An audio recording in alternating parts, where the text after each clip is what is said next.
Livestream. Hello. Welcome to the stream. It's a good stream. It's so good. I need to put you as a full screen. There we go. Wow, thank you. Look at that amazing screen I have. The delay is letting me see just how glorious my tiny screen is. But look how yellow and bright and vibrant part of your screen was. It is beautiful. Oh, I should get Restream up as well so I can see. Yeah, so you can talk to... Oh, I need to hide it. Talk to people. Here we go, move this over here. People. And yeah, I've got the thing that happens when you have a sore throat. You get the deep man in the voice. Yeah, Mike's a bit ill. Yeah. I'm really sorry, Mike. That It's sucks. okay. But it's pretty cool that you're streaming. I wasn't actually expecting you to be on screen. I thought you were just going to be chatting and relaxing because you were ill. I need to... Whoa, it didn't open. I need to do some ladyberries. I should push through. I should push through. I should probably stop, but I'm gonna push through. Well, don't push yourself too hard. Edit. Purge. All. Purge illness. Purge allness. If Photoshop had a button for purge illness, that'd be great. Get on that, Adobe. Yeah, I'd like a refresh button as well for when I'm feeling super tired. Let's. Linking discard. Go over here. Just like shoots cold water into your face.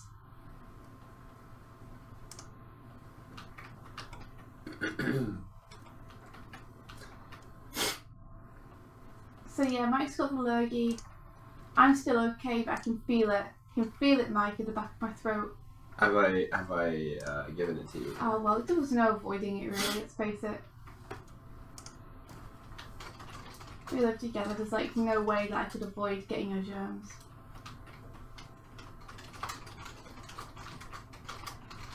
Well, you could wear one of those Japanese face masks. I could if I had one. But who needs precautions?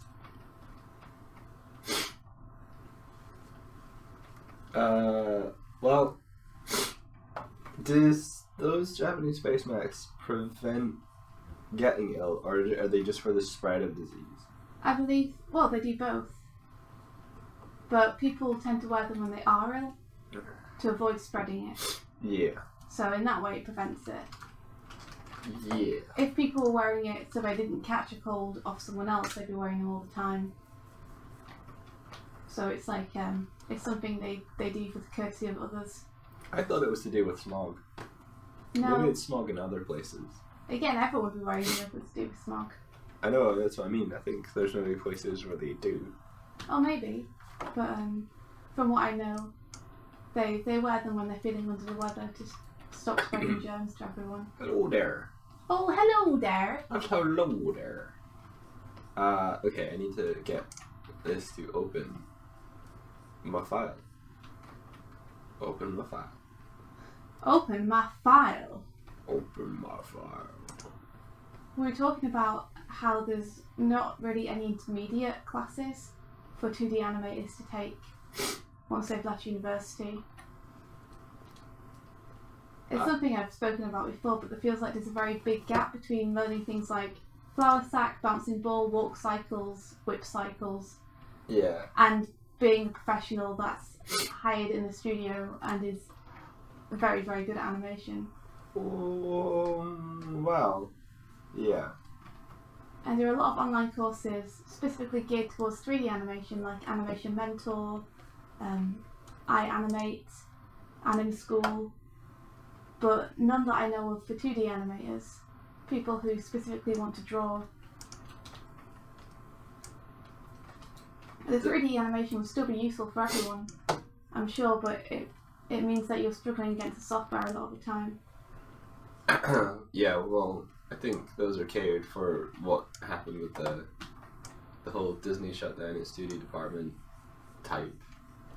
Let's retrain. Like, the people teaching those are the ones that had to retrain themselves to work in 3D films, right? Well, that's true, but there are still a lot of 2D animators around.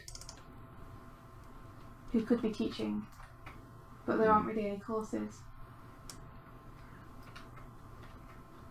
which is a shame, because I would totally enroll on a course. Yeah. I need to delete some stuff. We've been trying to convince Patrick to bring one.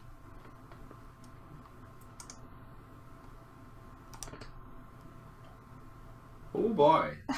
Oh, Melon posted a cat pic. I want to see. Oh, Get it up on your screen so I can see.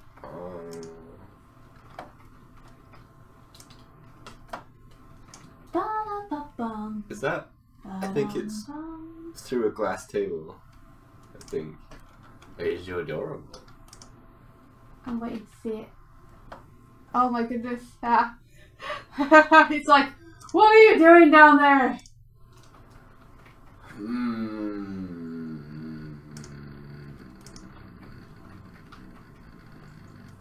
I only have 10 gigabytes of space on my 2 terabyte drive.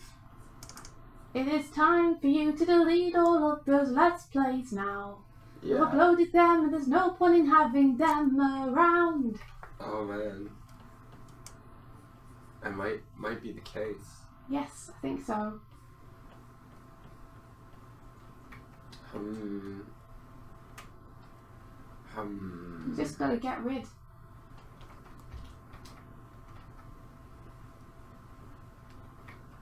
Your eyebrows make the bear look like it's got a moustache below its nose. I like it. That's a good side effect. Okay.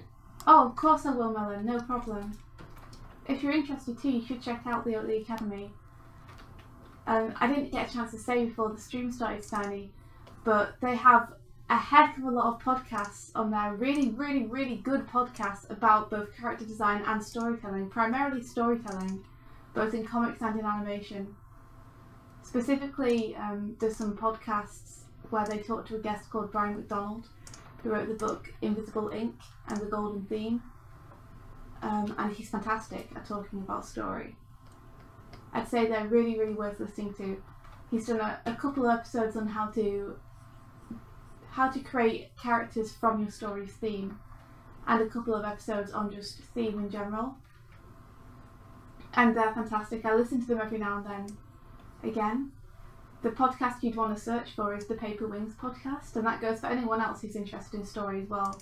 Those podcasts are absolutely brilliant. They're what got me into the Oatly Academy to begin with. So they're Chris Oatly and Laura Innes talking story and workflows and how to manage your time and all sorts of really, really good topics. Holy shit, dude. What is it? I just found a cache folder for After Effects that's 325 gigabytes big. Oh! Let's delete that. Let's delete that. Let's immediately delete right it. now. So, welcome to File Management with Michael in India. Oh my god. I'm just gonna like, yeah, look. Cache file 325 gigabytes. My god. My goodness, Matt, that's a big file! I think it Oh, look at that massive file you have there. Why wouldn't you clean that? 4 items are too big to recycle. Do you want to permanently delete them? Yes. Yes, please. That's why I'm putting them in the bin, computer. 0.3 of a terabyte. What a cache! What Whoa. a cache. What a safe of cache you have found. It's gonna take a while to delete. That's fine. It's worth it. It's just a cache for After Effects. For like, I wish I had that much cache. See, I made the cache to be on my larger. Whoa! Did you just recommend Paper Wings to people? I did. I see. Yeah. Were you not? Do you even listen to me anymore? I was trying to find space. Your India shit filter isn't working. I was talking actual sense for once. File, open, recent, bear. I'm back. Okay, cool. Paper Wings is pretty good. I've only overheard the Paper Wings podcast, but it seems good. It's really, really, really good. And if you are low on money but want to take a storytelling course, I recommend the Oatly Academy Storyteller Summit, which is, how much is it per month? I don't know. I think it's like $7 or $15 a month, and I recommend them just for the episodes where it's Chris and Laura in it talking about story. They're all gold. They're fantastic. I have an ongoing subscription just because I listen to those regularly. They're fantastic. Chris Oatley and Lauren is just great talking about story, and Paper Wings podcast is like the free version of awesome tips and advice.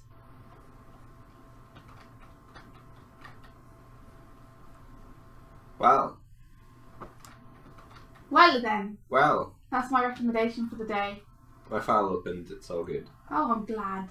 I'm so happy for you. You're so happy for me. So happy for you. Can't even tell you how happy I am.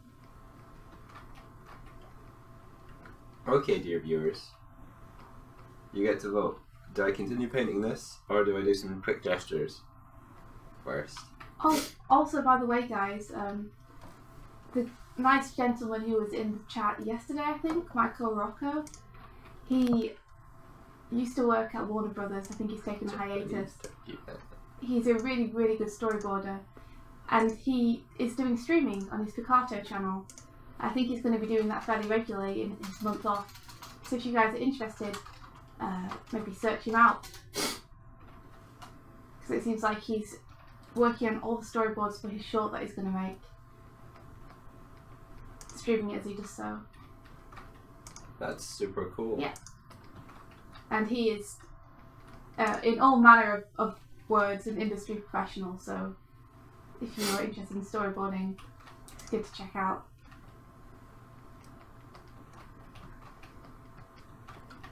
Okay, gestures it is then.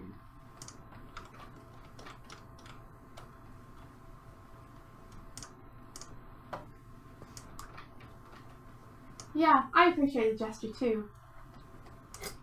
Better make it a nice gesture, Mike. I'm gesturing behind you. That's not a nice gesture. I didn't do anything. I can tell. I can sense. I didn't do anything.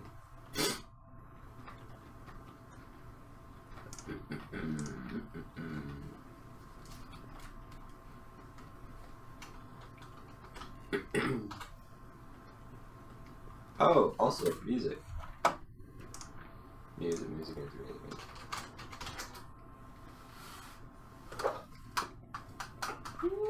I wish I could write a .bat file that just sort of like was like, I wish to run the stream now, run that, and then it opens all the software that needs to open, and it like gets the playlist running and everything. What's a .bat file, Mike? I think it stands for batch. Let me see.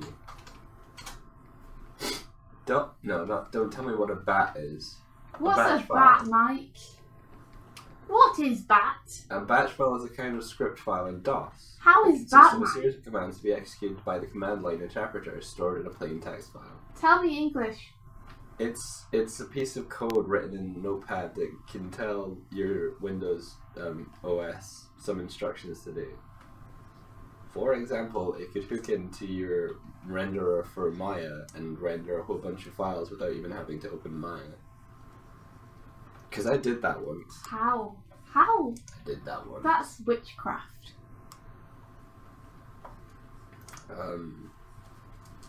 I went into university one time at the weekend when no one was there, and I used the entire computer lab.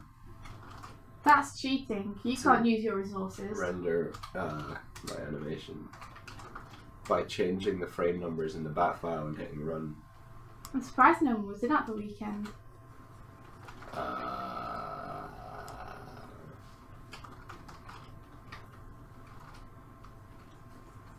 wasn't. Like, people stayed late, but people didn't really go in on the weekends. Was it open on the weekends or no? Well, it must have been if you went in. No, India. Aww. It was completely closed and I had to pick the locks. Maybe you did. Mm. You are a cunning buzzard.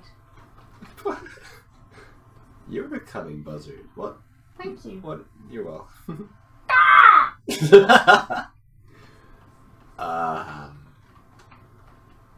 Okay, so let's do it. She's lying down.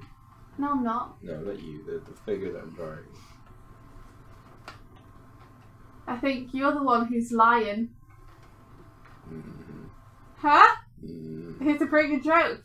That's a pretty good joke. Because it meant both lying down and lying as in you weren't being truthful.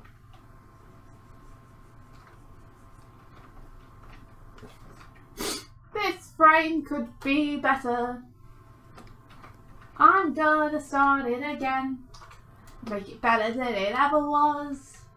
Make it better than it's ever been. When a frame could be better, it's your duty to make it so. And don't give up and let it go. Okay, apparently I failed on that gesture because it's over now. You failed. I failed.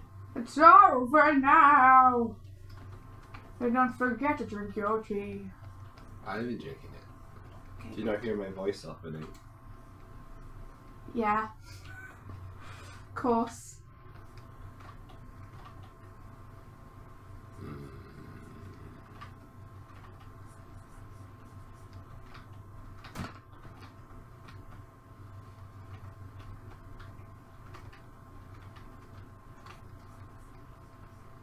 Like, is it stronger if I turn towards The dark side. turn towards Yes, the get paper, your lightning. the piece of paper, or is it stronger if I keep myself in the same position? The problem being that it's hard for me to look at the piece of paper when I'm in the position I put myself in originally. Oh, you're doing the first scene now. No, I'm doing the scene where the paper is stamped. Oh. Oh.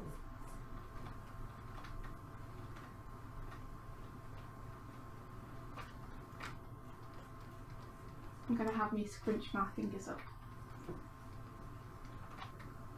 Enjoy!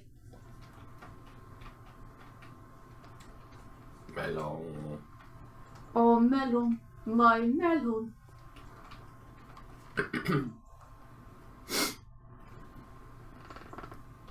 Oh, hey, Tips. Did you check to see whether the Patreon post worked? I did not. Should we check? Sure.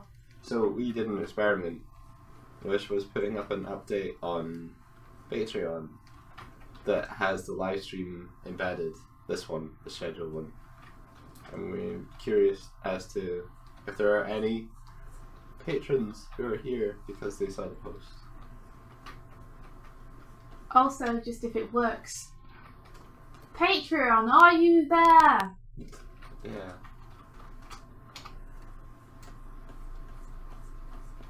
Give me a sign. Give me a sign. I will hold it. I will upload it to my YouTube. It's beautiful. You're beautiful. Aww. Don't get scared now. Don't get scared now. We have to watch Home Alone soon. Because it's Christmas. Yes. Is that because you want it for research? No. I think, are you referring to the Dini campaign I want to do? No, but that would be cool. There will be micro machines all over the floor, so whoever is on trap duty of the elves had better, like, keep their eyes peeled. I think it'd be funnier if I'm not on trap duty. I think there will be trap duty elf, who's basically a rogue and can do things like lockpick and check for traps and things. I think there will be, like, elf that can do combat stuff, like throw tinsel bombs and stuff, and fight like a monk. I think there will be like magic elf or something. I don't know. I'll think of them. Magic elf. Cleans through stains and Rations your breath. Like, one person will have to hold the parcel that you're delivering. Just hold it. Make sure it doesn't get damaged. Ah. Well, I mean, that's kind of up to you guys, actually. You can leave it in the sleigh if you want, but...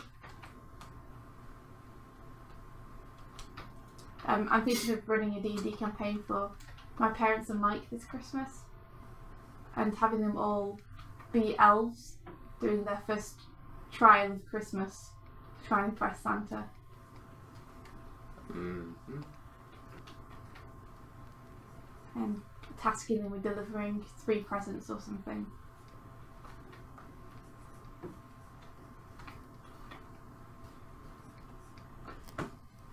Oh, I've got pins and needles. You should start a sewing club. You saw the email post, is that not normal? Yeah, I think so. What does that mean? Well, every time you post, people get an email notification about the post. And sometimes I think the post itself is embedded in the email. Yeah, that's good. I'd be interested to see what the post looks like if it's embedded into the email and it has the link to the YouTube live on it.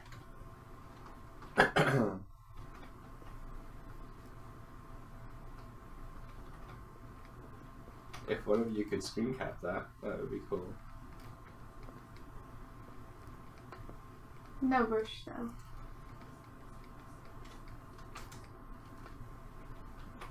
I didn't put music on. I opened YouTube and I didn't put music on. Hey Steiny!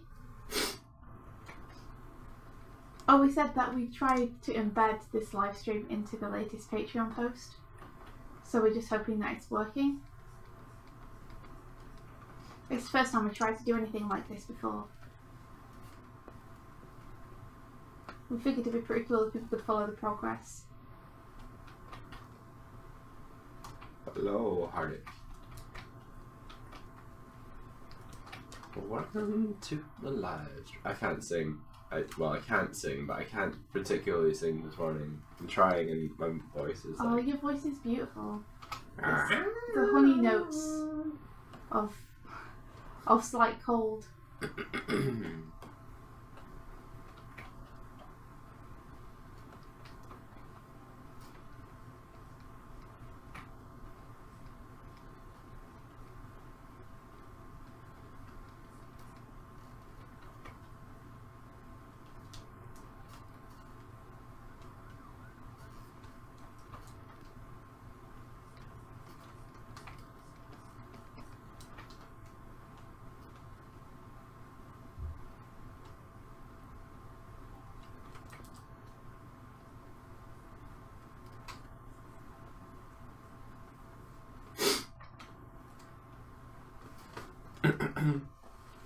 Hi? No, I'm literally clearing my throat because it's full of gunk. Okay. Sorry, I felt you look at me at the same time. I did. So I thought you were trying to get my attention. No. I looked at you because Hardick was like, damn that character, goddamn that character is cute. Aw. Thanks, I'm trying to get the eyes in a way where they don't look too weird. She's difficult when I draw them so close together.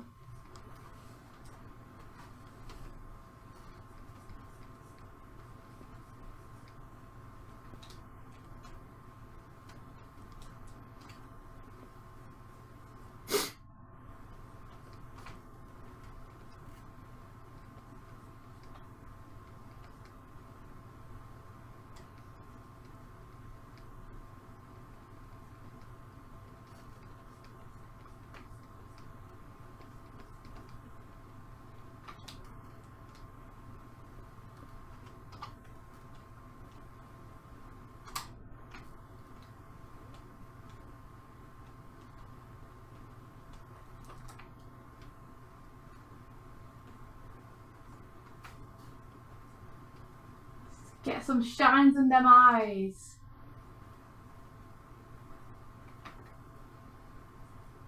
I'm so happy.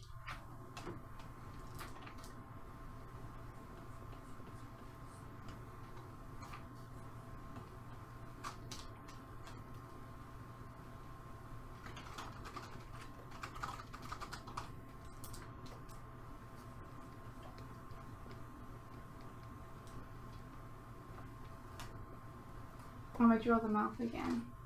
I'm gonna do it better. Hey Martian, welcome. How's your clumsy self? Ha! Hey clumsy Martian, how you doing?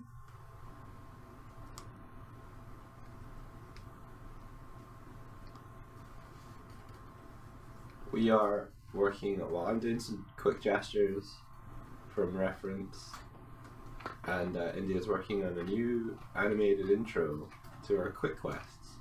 Quick quest!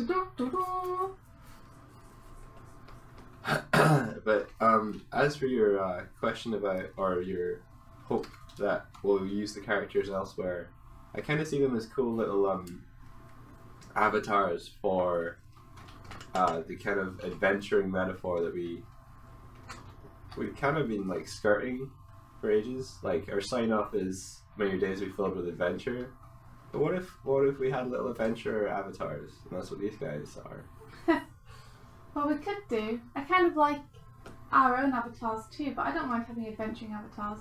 It just feels like they're kind of more unique to the gaming side, but it doesn't need to feel like that, I guess. I see what you mean. I see them as being like stream, or not stream, but like YouTube specific. Maybe, I don't know. So just playing with the idea.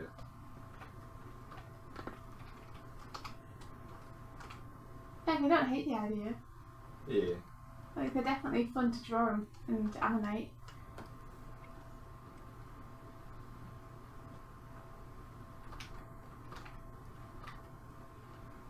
Hey, Boo Boo!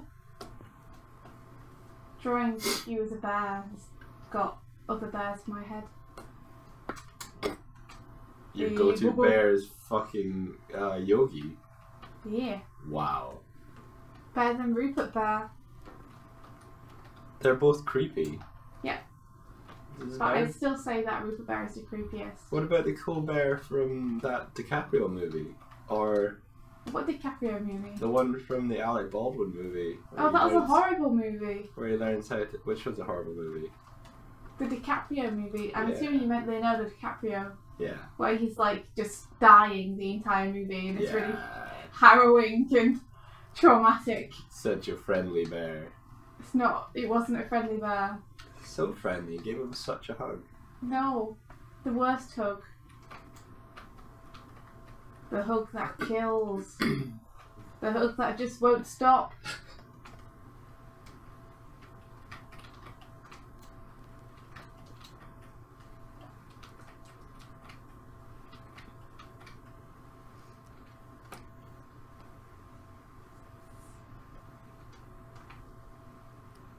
So these ones I might have to line over just because I have done them quite rough.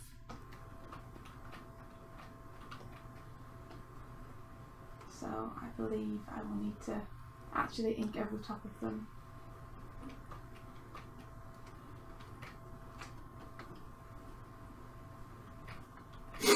Urahara, and it fully embraces the ridiculous Harajuku fashion, and I love that.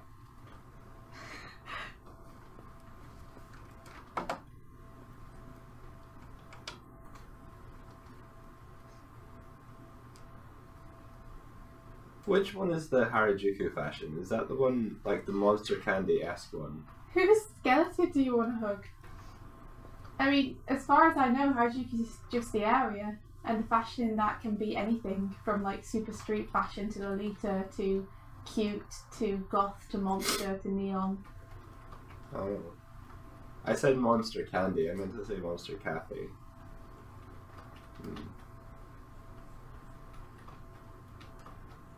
So I don't know the explicit, like if there's an explicit fashion link to it, or whether it just encompasses all the people who frequent Harajuku. Because maybe you got Harajuku fashion with your new pants. Oh my god, my new pants. Oh my goodness. All I ever wanted was to be like a 1950s street scamp. And I'm getting closer and closer every day. Can't tell you how exciting it is. I have my tweed MC Hammer pants. I have my pants with built-in braces now. I can wear them with my bow tie and my shirts and my suspenders. Wait, braces aren't suspenders. That's one thing I keep getting wrong.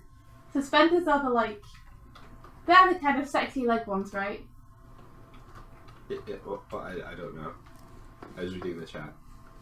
To be clear, I don't mean the sexy leg kind, I mean the SpongeBob SquarePants kind. Ah.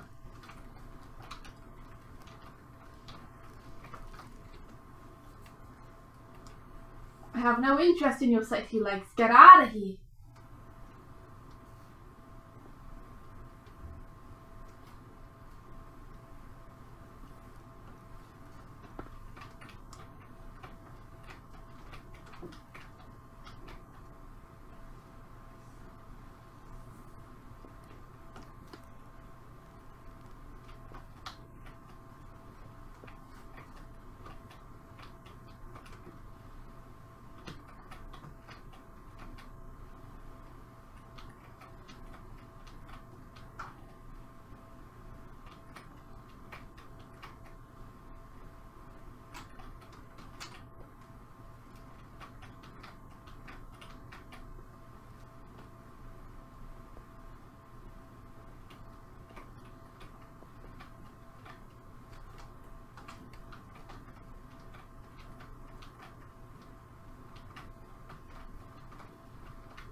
Okay.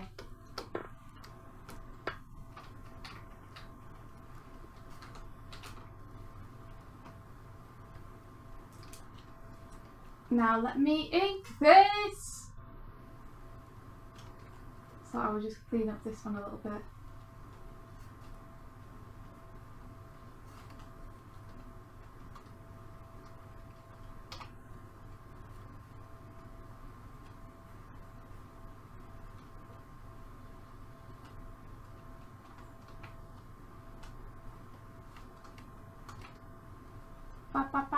Look at your watch now! You're still a super hot female! We sang that a lot in Japan. Yeah. It got more and more ridiculous every time. For clarity, India and her friend Lynn sang that all the time. You've got your $1 million contract!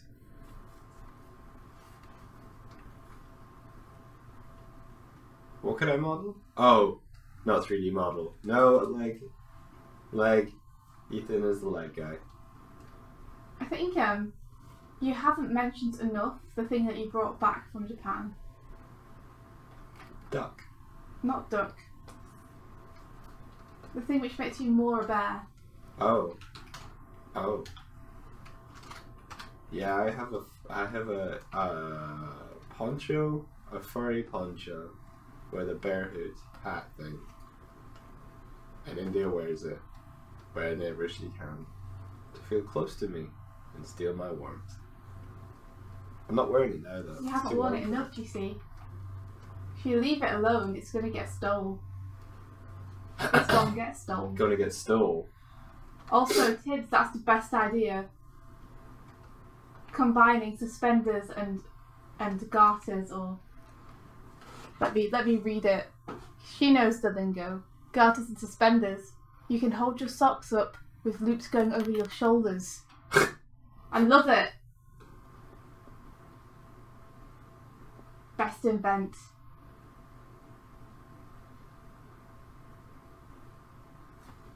You could call it gartenders. Gartenders. And they could be for bartenders. Hang on now. Hang about. That's gone too far. Yeah.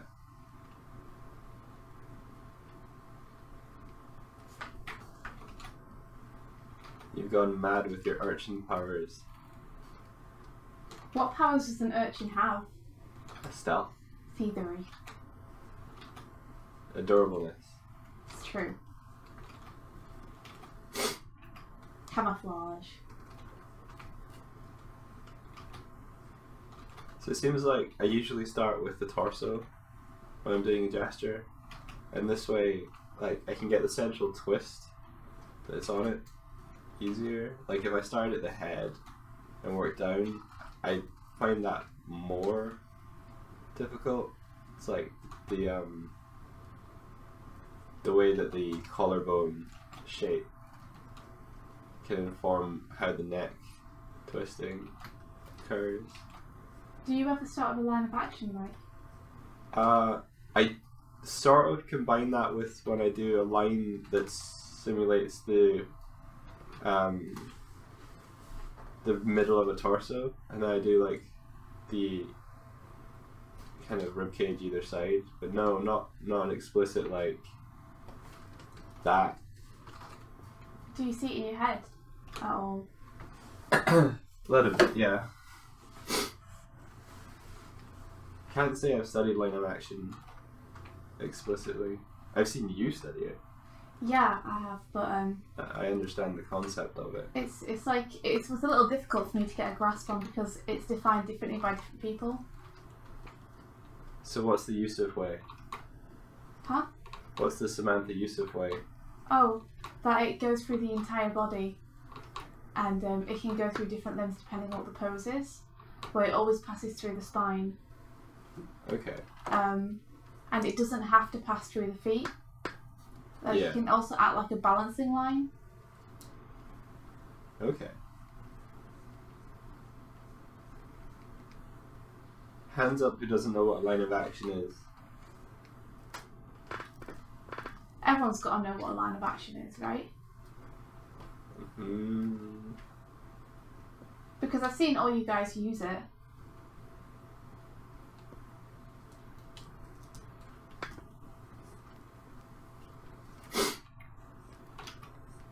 So it might just, if you don't know it might just be the fact that you don't know the term for it, I guess.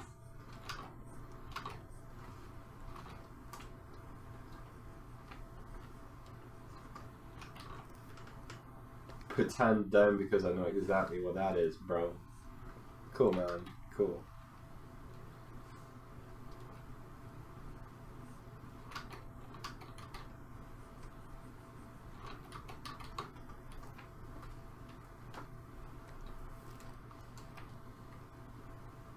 Oh, see you, Tips. Bye-bye, Tips. Tips gotta go. These people with their jobs.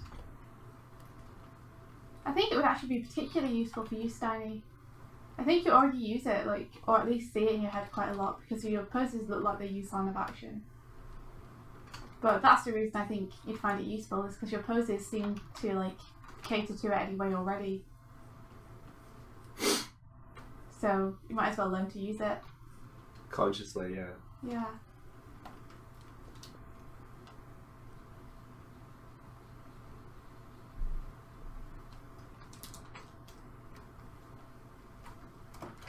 It's pretty simple though. Like, it's a really, really simple concept, so.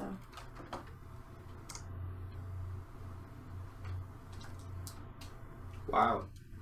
So this morning, I made a conscious effort to, like, get the Sketch Daily thing to provide me both male and female models, and it's just now giving me a male model. Yay! Well, there are far fewer of them, they're a rare breed.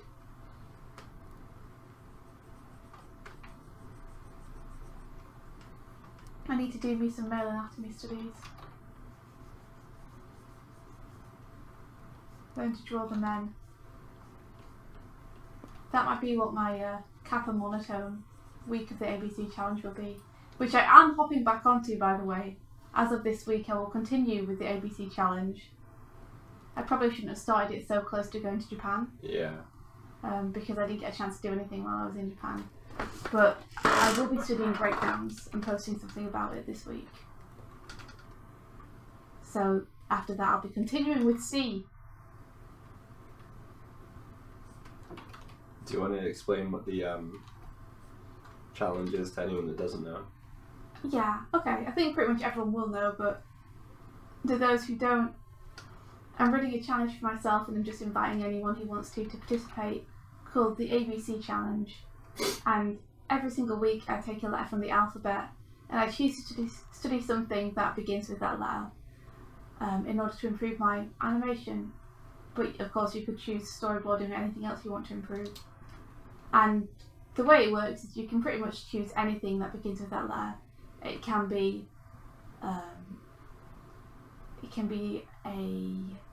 trying to think of an animal beginning with S. Snake. You could study snakes, or you could study storyboards, or you could study sculpture, or you could study Sancho, the artist who does amazing animations. Any of these things beginning with S. But you just spend a week studying it, and then at the end you just write a few notes on what you learned so that everyone else can share in the learning. Sounds awesome. Yeah, so I'm on B, so this week I'm going to study breakdowns, and I'll put a few notes of what I discovered in the peg bar, probably on Sunday.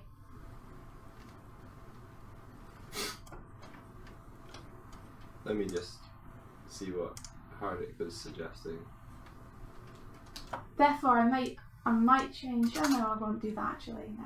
I'll keep Weekend of the Challenges on Fridays and switch them over then so that people can do it over the weekend if they want. Nice, Hardik. This is good.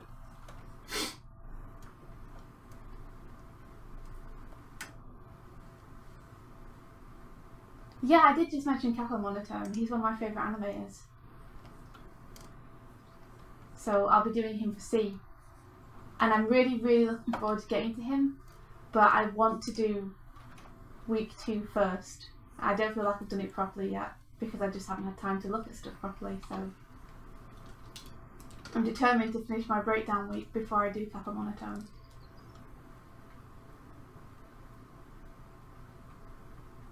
How do you have an exam on Saturday? Saturday's not a day for exams.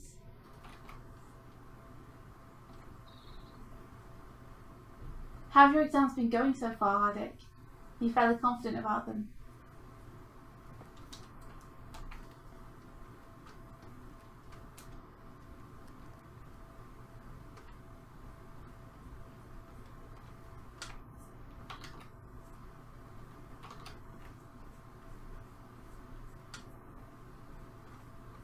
Fun fact, the head that I'm using on Doig's design for the bear is based on a bear I won in a crane machine called Jipu.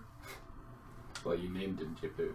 Yeah, he's called Jipu. Okay, he's called Jipu. It means zipper in Japanese because he's got a zip on his back. Zippo.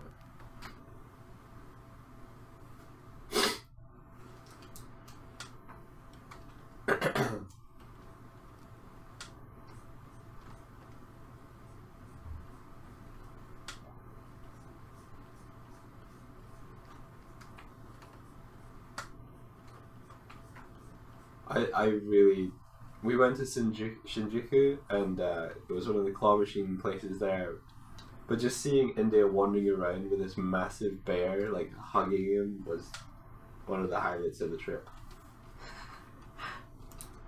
I wonder why. Out of all the things, you've got to hold an owl.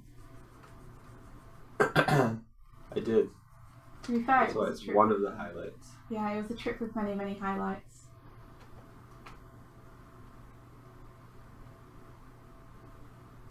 She one-shotted the claw machine though, which is the best part about it. I looked around and calculated which one I wanted and which one I thought I could win. And then I won it. 100 yen bear. Though to be fair, I did spend like 500 yen trying to get a comic. Yeah. That I didn't win. Like the next day. That was after the bear though. So maybe it was like a 600 yen bear. Nah.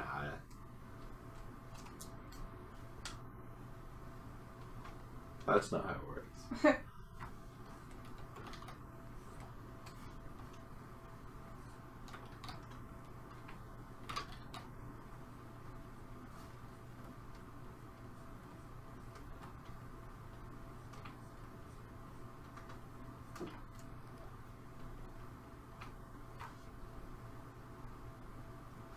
Oh, we did take a picture.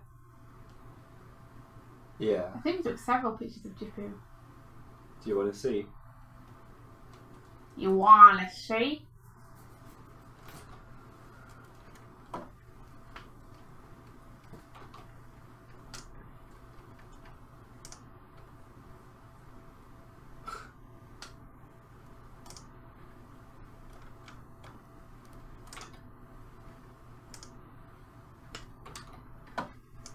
Did you poo?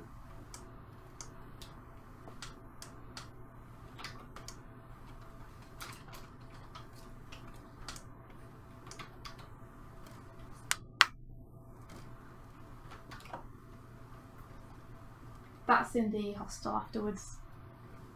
Hardy says we need a duck and a Jipu emoji. Ha! That'd be cool. We have a Pengles emoji.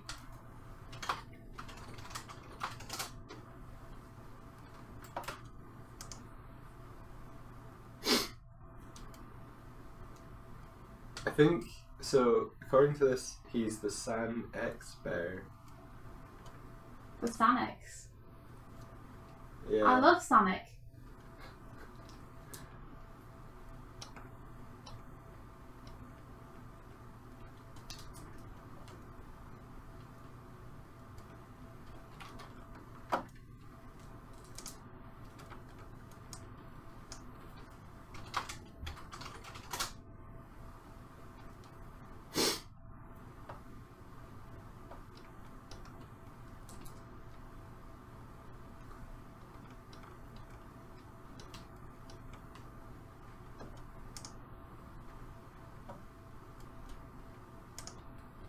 Like, here is a duck wearing a bear. Oh my goodness. Are you guys prepared for the photos now? Because I don't think Mike's going to stop.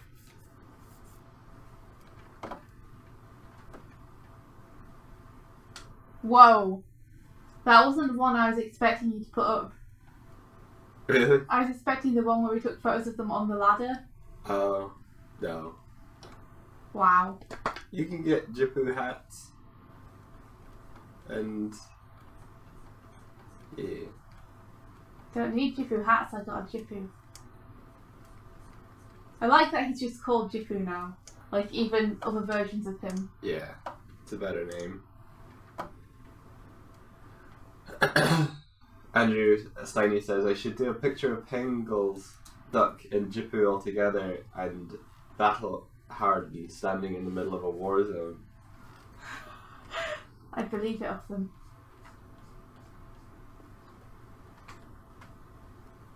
Jipu kind of does have that sort of far gaze, I've seen things look to him. You leave Jipu alone. He's a good bear. He's seen things. He's done things. Do you remember those fish in the airport? Oh my god, I do, yeah. They were amazing. That was in Dublin, wasn't it? Yeah. There's a tank of fish in Dublin Airport and the fish just looks so traumatised. I think it was in one of our Leeds vlogs actually. I took a video of the fish. I think it was supposed to go on the lakes one. Oh, was it? Yeah. So no one's ever seen the fish? No one's ever seen the fish. That's a shame. They were pretty awesome.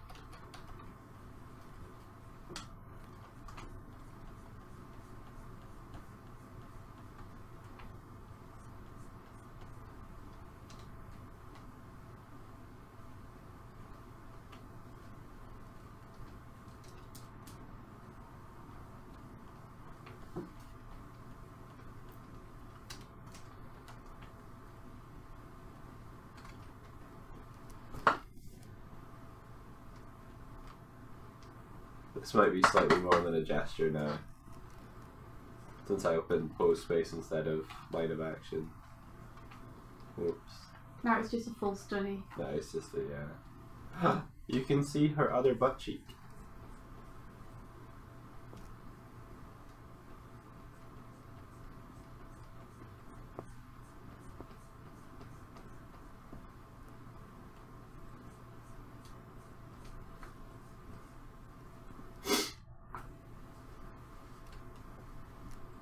Oh yeah, how was everyone's who celebrated Thanksgiving? Was it good? Did you Yeah. enjoy it? Is everybody stuffed full of turkey? Is everyone stuffed full of stuffed turkey? Also, happy Friday to everyone. It's nearly the weekend. Oh, that means Mr. Hardacre has to do exams tomorrow.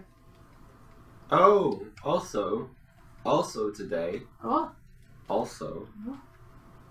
you can pre-order the Doggo charity zine from their online store. Limited stock. Get yours while you can. The zine is full of amazing dog art by some really skilled artists. All profits go to the Dogs Trust. Skilled artists such as Us. me and Mike.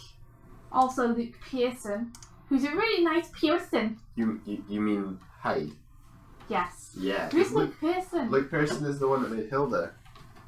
Okay, he's also a very, very talented person. But Luke Hyde.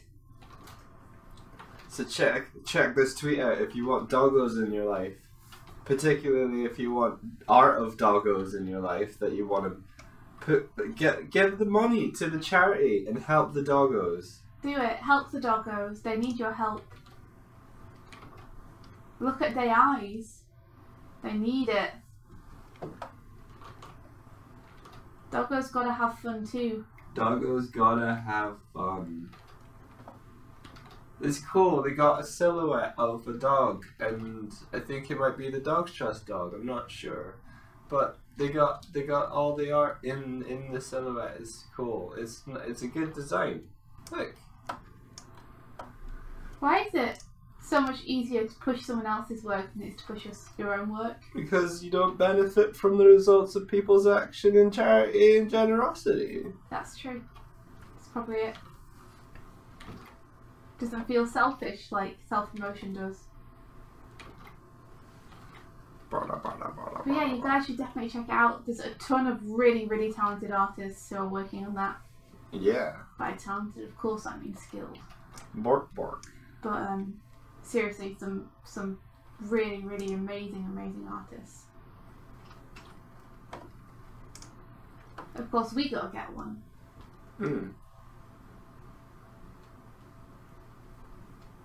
Who do we know that likes dogs? Everyone. Because we could gift it to someone for Christmas. Oh well, Patrick loves doggos. He does love We doggos. could send it to Patrick.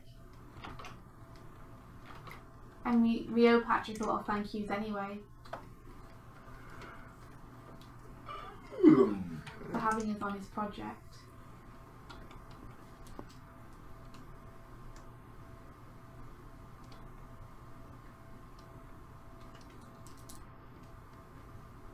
Aww, people that are replying to your thing. Aww.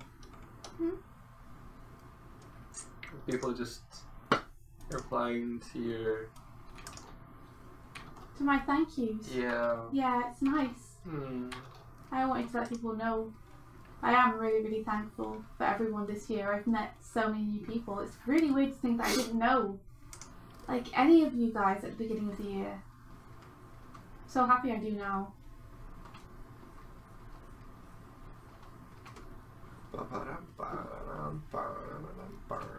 I remember telling you, like, sometime at the beginning of the year, at the end of last year, that I really, really wanted to meet more animators. Yeah. And I was sad that I hadn't made as many connections to animators as I wanted to so far. I'm really happy to know you guys. I did it for you, India. Who did what for me? I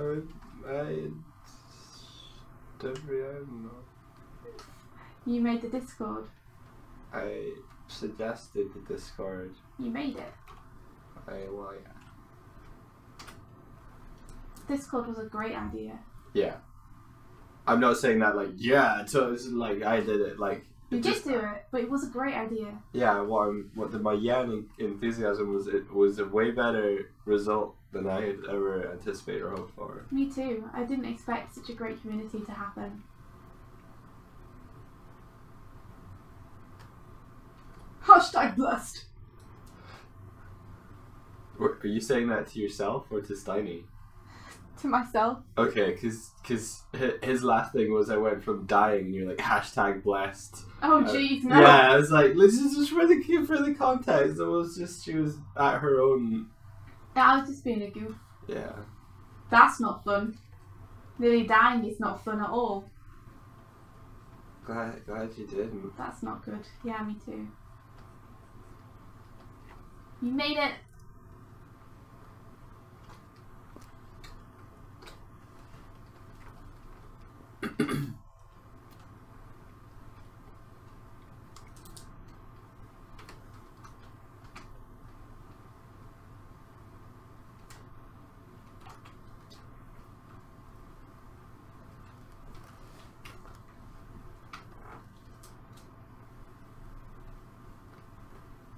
India. Yeah.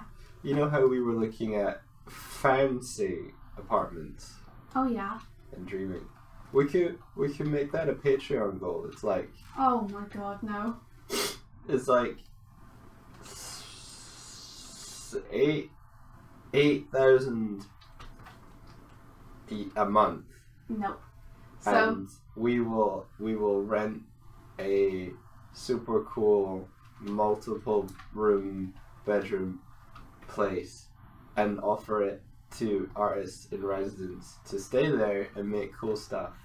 okay, so number one, it's 6,000. Number two, Well, we'd still need to like pay for food and stuff. but we do earn some money. That's true.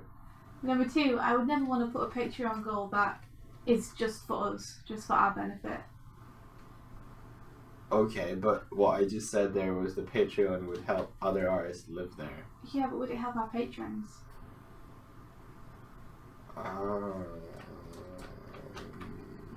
Like things like you getting new glasses so you can do art better. Like us taking live drawing classes so we can post up live drawings. They all equal stuff on the Patreon. Yeah. Well, it's Us having a nicer house is very kind of first world problems. okay. First of all, if the artists that lived in the house were making content as like collaborating and stuff, then that would create content for the Patreon. But that would be us profiting off someone else's work. We'd be giving them somewhere to live. What, so they'd live there rent free? Yeah. I don't know. I don't like that thing of you live here so you can work for us in repayment. Okay. Because that is one of the situations that someone got into when I left university. Yeah. Which was really crappy. Yeah, that's true. They were given a room in the studio where they're working and told they didn't need to be paid because they were being given a room. Yeah. Which was shitty. Okay. Because it meant they could never earn the money to move out. Okay.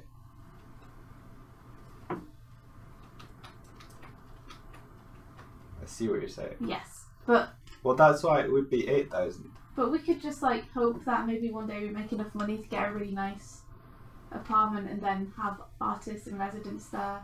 Because I'd love to have a lodger or something. I'd love to have just a big enough studio that we can just be like, hey, if anyone wants to come to Dublin or Just to whatever, stay for a bit or something. yeah, you can like stay for as long as you want and make stuff. Like I would probably ask some money of lodgers, but for people visiting, they could just stay there for free. For people who wanted to actually live there and make like art and stuff, we could offer them like a really cheap rate. Maybe you could find a place that has like a studio downstairs and then a house upstairs. Well, we could make a studio downstairs. Yeah. If we could find other artists or animators who wanted to pitch in and live with us, like 4 other animators that wanted to do that, we could totally make it doable. But the problem is that we'd have to find people who are looking for a place now, who want to live with us, who are earning enough to like pay 1,000 or just under per month. Yeah. Yeah. And who aren't gonna flake out and leave us having put down a deposit for this massive place with then no one to live there and help pay the rent. Yeah, that's true. Because leases and stuff, it wouldn't really work. Okay, yeah.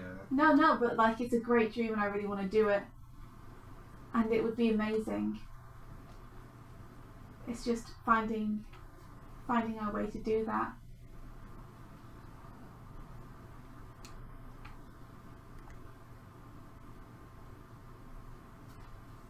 Yeah, if we ever get a big, massive house like that, we would totally extend the invitation to any of you guys who wanted to come over to have free accommodation when you stay and just hang out in the studio and stuff.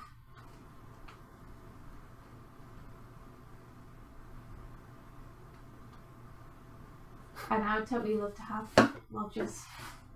We used to have lodges all the time when I was a kid. Really? Yeah, it was great because my parents were really into the theatre. They both had jobs as theatre designers at the time.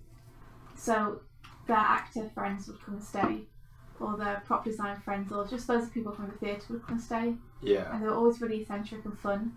So as a kid, it was a really fun place to be because there were always like new people in and out. That's cool. Yeah. That is really cool. I got to meet a lot of different people and they were all really interesting. My experience of that was when I'm being a childminder, so my house was always filled with random children, which is slightly more annoying. Yeah. Well, I used to be childminded every day after school. So I have a little bit of experience with that too, and it was like there would be some regular kids you would see every day, and then occasionally there would be kids who would be there for like just a week or something. Yeah. And then would disappear and you'd never see them again. It was kind of a weird environment because you never really knew who was going to be there every day as a kid. Yeah.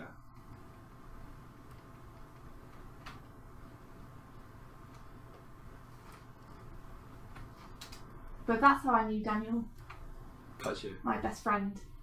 We used to play computer games together all the time. It was so much fun. Daniel's awesome. I think he's a medical photographer now. Whoa. Yeah, a pretty scary job, I'd say.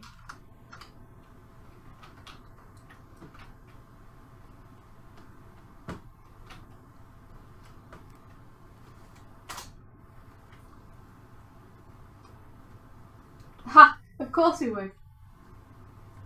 If we had a studio and we had enough money to pay people, we would totally do international hiring.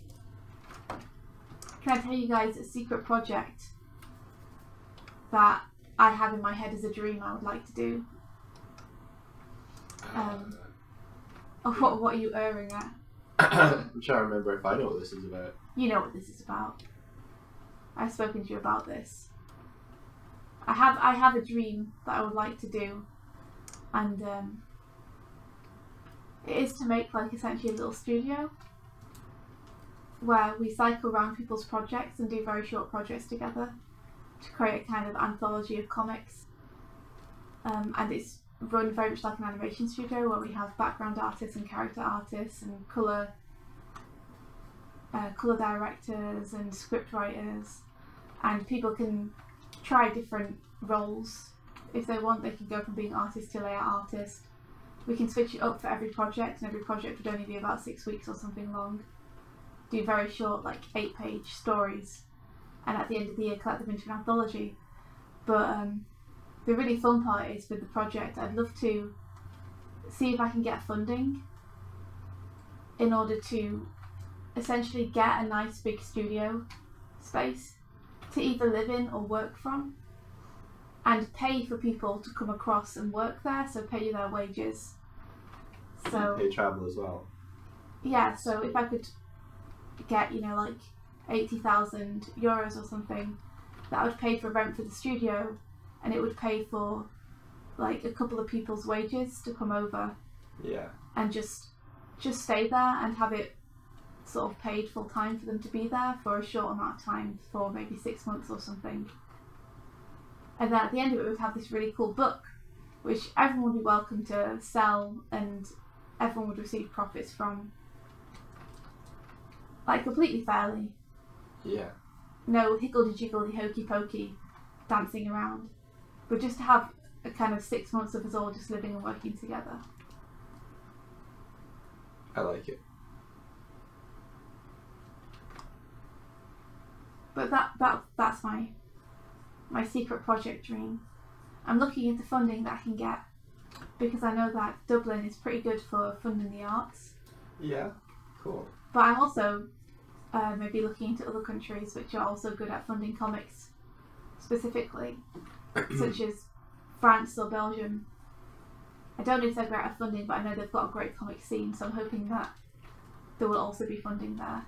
Yeah, that's a good idea.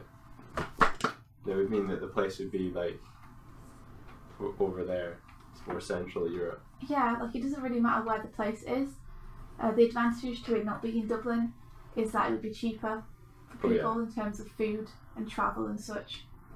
So if it could be somewhere in Europe which is cheap to live, and we spend 6 months out there in a studio doing stuff, that'd be cool.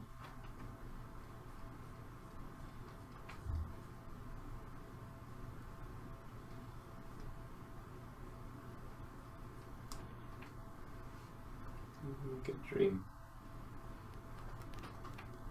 Yeah, that's just a dream though, but I'll let you guys know if anything happens with it. Oh, and also, if you wanted, you guys can help me out by just keeping your eyes open for funding that I could apply for. It's a really ambitious project in that I wouldn't want to do it if I couldn't pay for people. Yeah. Like, I need to be able to pay for people to live and to come over from wherever they are. Like, I can't expect people to work for free, so I'd want to give them a wage. Yeah.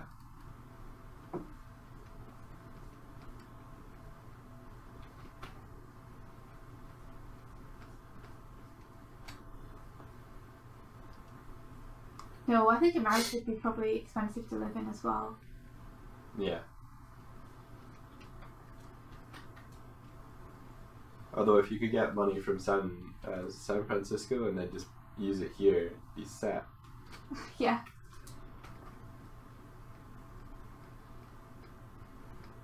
Like, I wonder if there's some kind of international arts fund or international comics fund or something.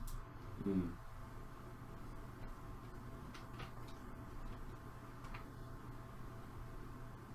Anywho, do you guys have any big dreams like that, things you'd like to do sometime in the future?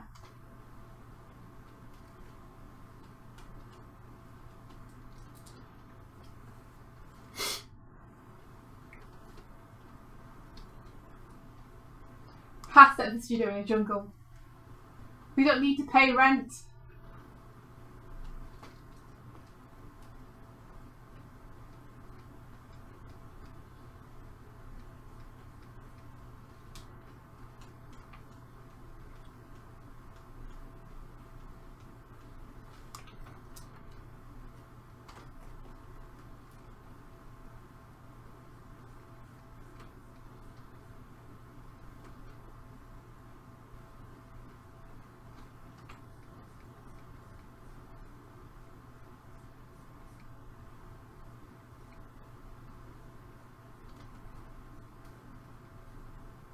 What about you, Mike? Oh dear.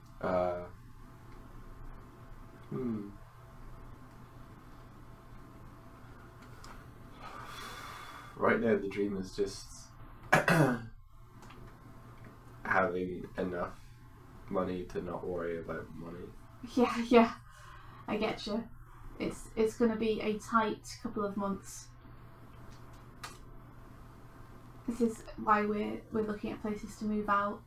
Is our rent is very expensive, and we don't earn enough as freelancers to really afford to live here.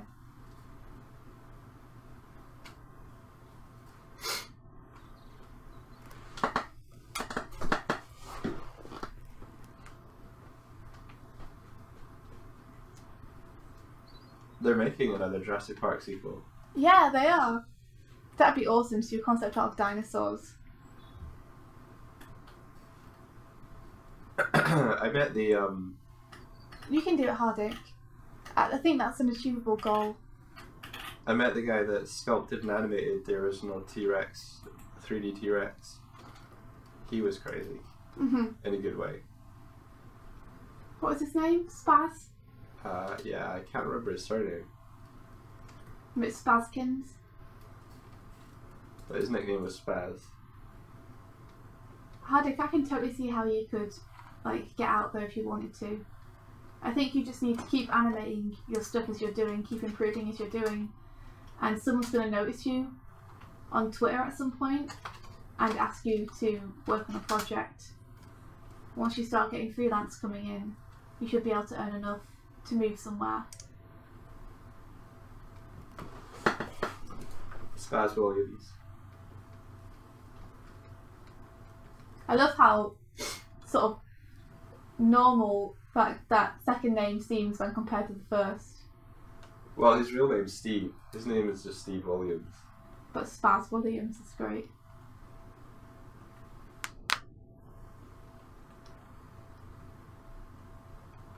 It's like calling someone Riot Head Smith.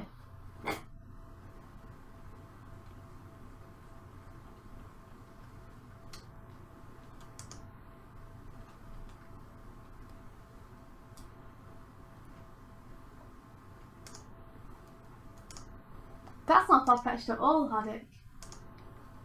The rate you're improving, I'm pretty sure by the time you graduate university, you're going to have a full fleshed out show reel, and you're going to be good enough people to want to hire onto their shows.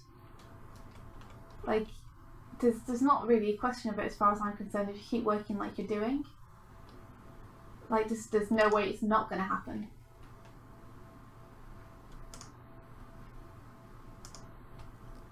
So it's totally achievable.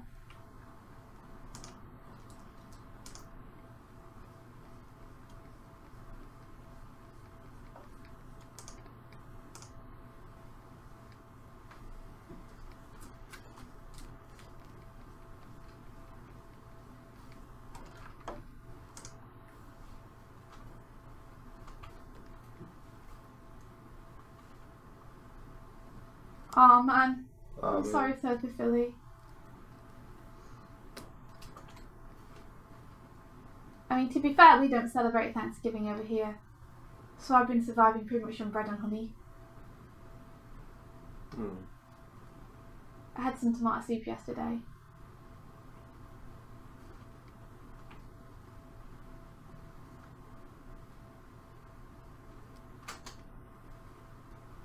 We are fully paid up on the last print run of Glim though, so that means that... Oh yeah, thank goodness. My payment came in from a project I worked on a while ago, so we paid our printer finally for printing the second run of Girl in the Glim.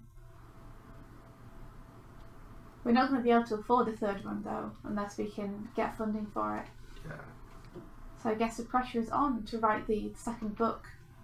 Yep. Because then we can bundle in a reprint of the first with the printing cost of the second.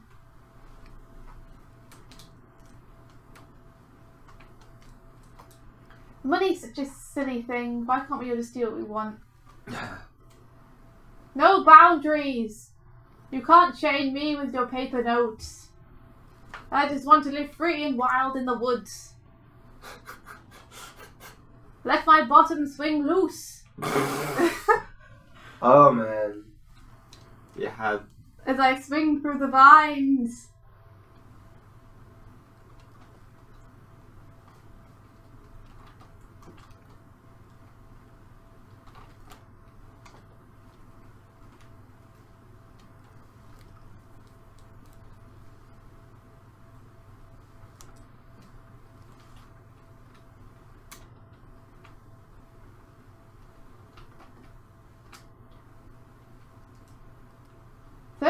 Celsius is a good temperature.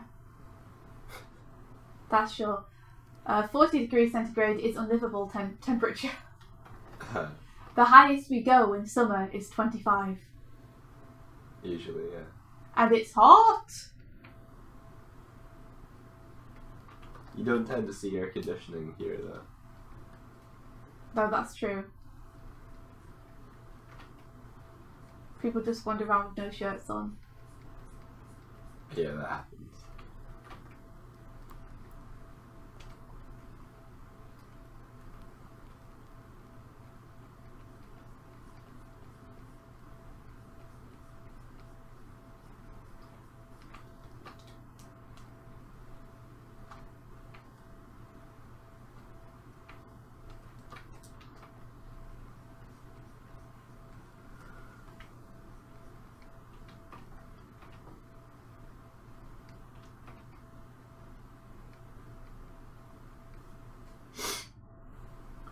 both the Dragons in Places winners were announced, by the way.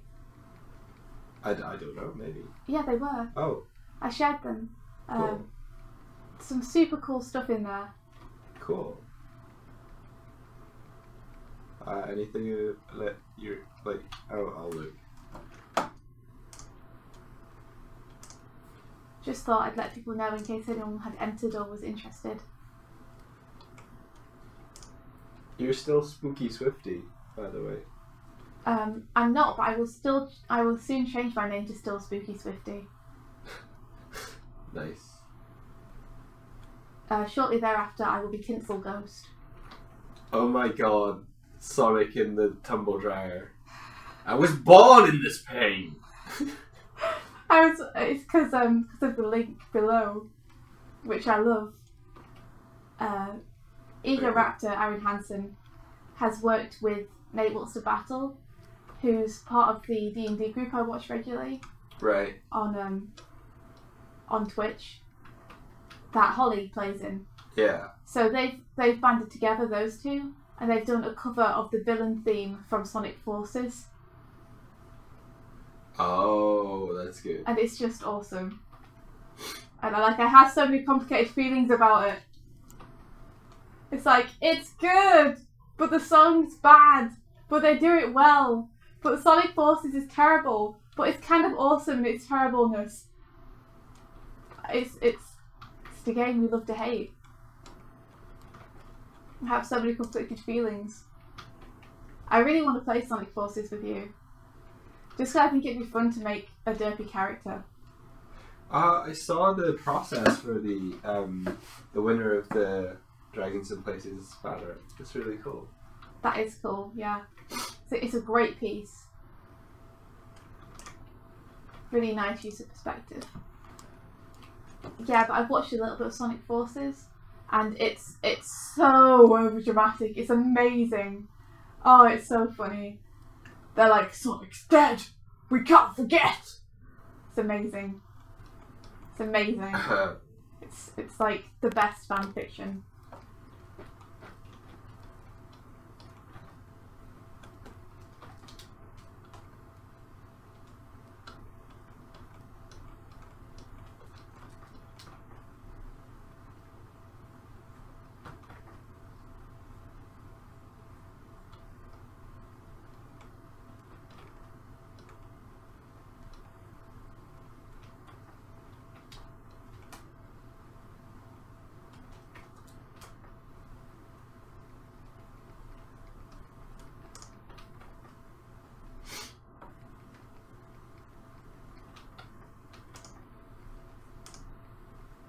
Oh, cool, the paper crafts one.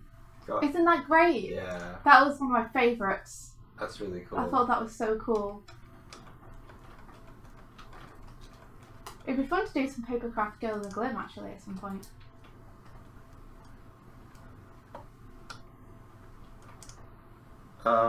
If you just look on your on Game Grumps thing and scroll down on their Twitter.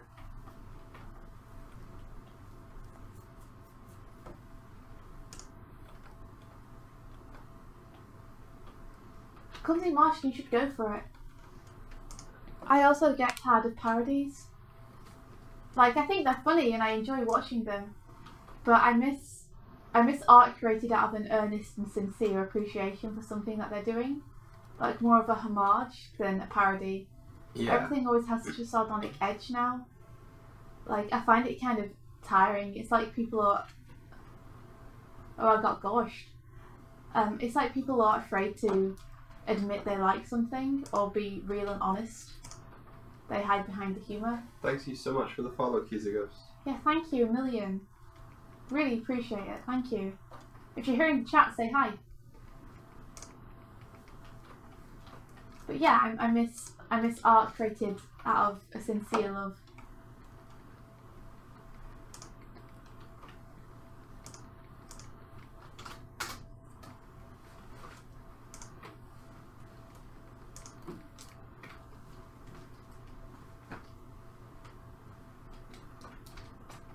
I think it showed that people appreciated that when we did the Night in the Woods one, like that resonated with fans of the game. Yeah, like all the. Well, no, that's not true. I was going to say all of the computer game ones we do will probably be sincere. I mean, the Hollow Knight one is sincere, but it's very much just making fun of ourselves and the amount of times we die. Yeah. But yeah, there's something to just being sincere about it. Even though parodies are great because getting a laugh reaction from people is a really, really powerful thing. Yeah. If something makes you laugh, then like you're gonna love it, absolutely. And it's a surprisingly difficult thing to do, to make people laugh. Yeah. Yeah, that's true. Comedy is hard. I've only ever created successful comedy accidentally.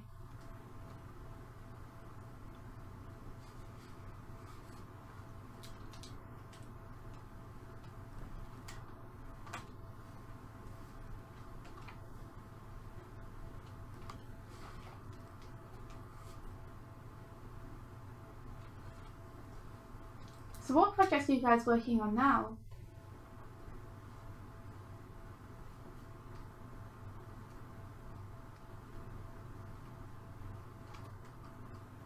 Like Stanley, I know you're doing some character designs. I'm guessing you're animating the animatic that you sent me, which I really liked, by the way. I'm sorry I haven't given you any advice on that yet. I'll get around to doing that.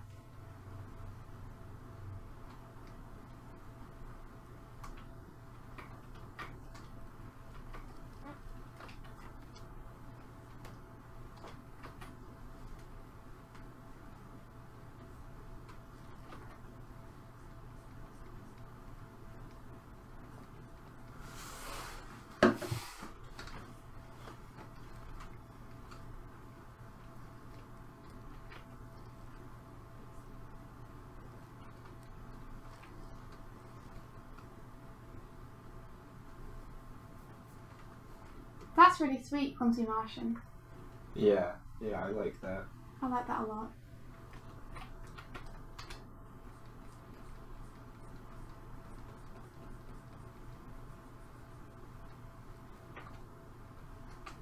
I think a lot of animators cut their teeth on the internet by following in the approach that gained popularity, like through Newgrounds and that sort of thing. Yeah, but it's easy to get stuck in that. Yeah. You should make the stuff you're passionate to make, because that's the stuff you want to be known for and asked to do again. And if that's the stuff you want to make, that's the stuff you want people to be following you for, because then it just means that you have more encouragement to make it. Like, people are there for that. Yeah. Be genuine to yourself. Exactly. Couldn't put it better myself. If you're genuine to yourself, then you'll hopefully attract a fan base that genuinely like what you do. Yeah. 100% you will. I mean, you'll attract a fan base that genuinely like what you do either way, because that's why they'll be following you. Yeah. But you don't want people following you for something that you did to get followers. Yeah. Because they're going to want the same stuff, or they're not going to be interested in following you anymore. Yep. So just do what you enjoy, no matter what that is. And don't feel limited to that either.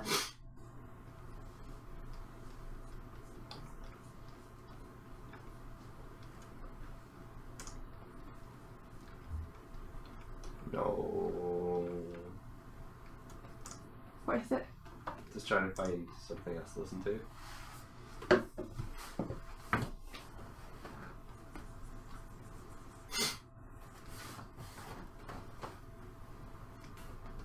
I wonder where Aline is today.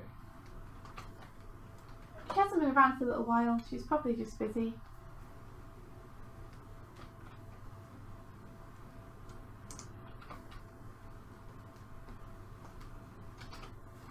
Maybe she's forgotten about us.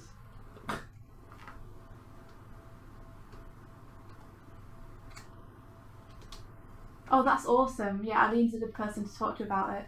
I just saw Hardick's message. Alright, yeah, that's why I mentioned her. Yeah, Eileen's great. Like, she's been working on a comic and she's been putting herself down about how it looks and how it flows, and it's gorgeous. I'm just like, Eileen, this is so good! And she's like, no, it's not. It's terrible.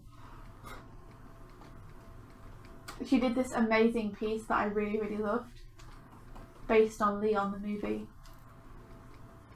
And I loved it so much I kept talking about it. And I eventually gummied up the confidence to ask her if she would mind sending it to me if I paid her for it, because I really wanted it and I couldn't stop thinking about it. Yeah. And she was like, oh, I threw that away. I was like, what? She was like, I didn't like it, so I just threw it away. Yep. Oh. Like, I would be so happy if I'd done that piece. I would be putting it on my wall. I'd be like, look at this, I did. I did this. Maybe not. She's got some high standards. Yeah. I would be proud. I might not say I was proud, but I would be very secretly proud of it. I do get proud of things. I'm scared to say I'm proud of it in case it's rubbish. I see.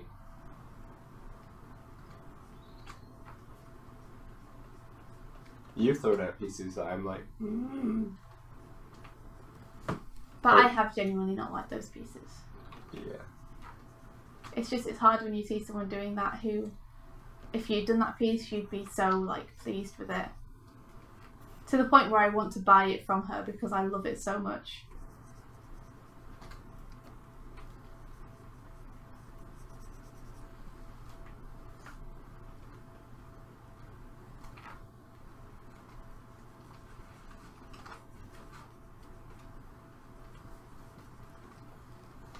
Okay, this is going to be the bear picture for today. Oh, yeah, yes. Bears. Whether you wanted them or not.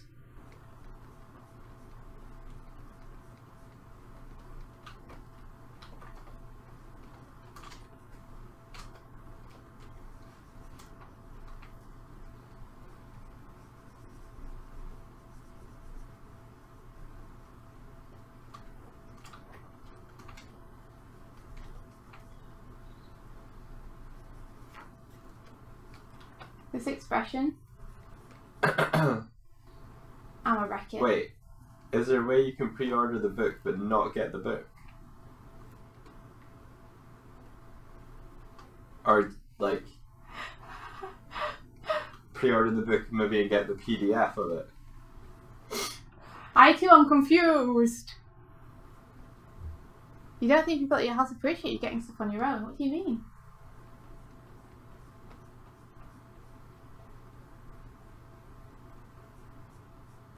Does your family not like you ordering stuff to the house or something?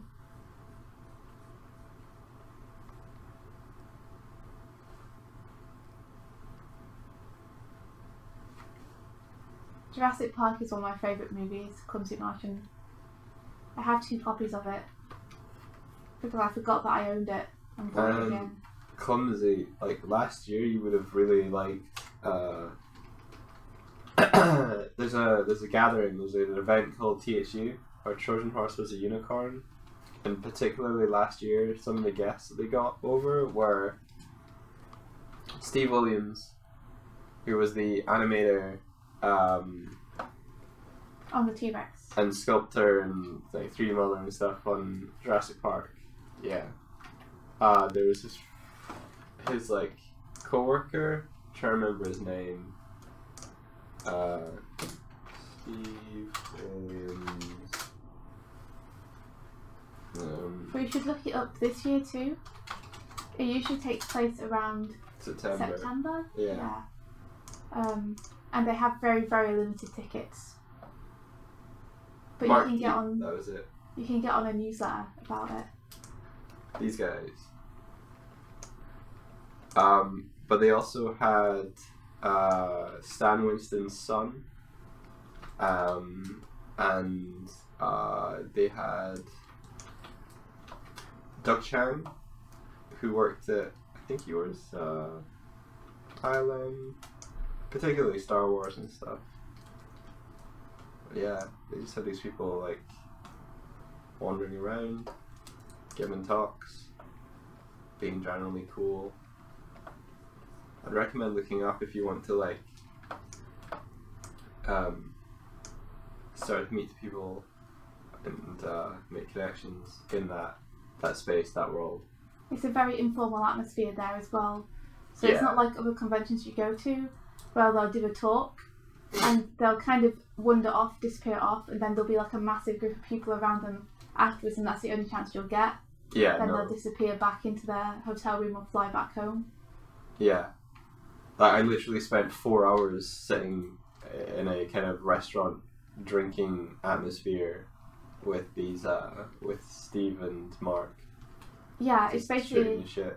It takes place on a big island, and it's like a week long or something, 3 or 5 days, right?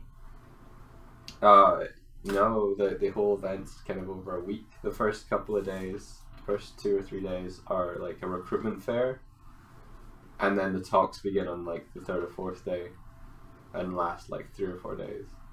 And it's just like a party atmosphere for the entire week. You're just gonna hang out with people. It's very informal. Everyone kind of speaks to you as if you're on the same level. It's just like a big gathering. That's why the tickets are kind of limited. They're quite expensive. It's because it's informal. How much are they?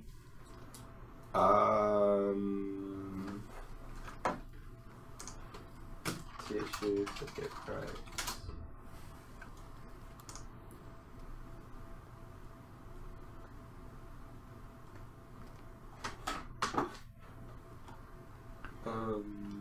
I don't know because they've only got the TSU TV tickets on there. Oh, Hardik, that's awesome. I'm really glad you won out with the Girl in the Glyn delivery. I'm sorry that it's difficult for you to explain stuff like that. One day when you have your own place and your own money and everything, you know, you won't have to answer to people about what you order. A PDF would be good though. We could request that they give you a PDF instead. Or you could request that. I'm sure they'd be more than willing.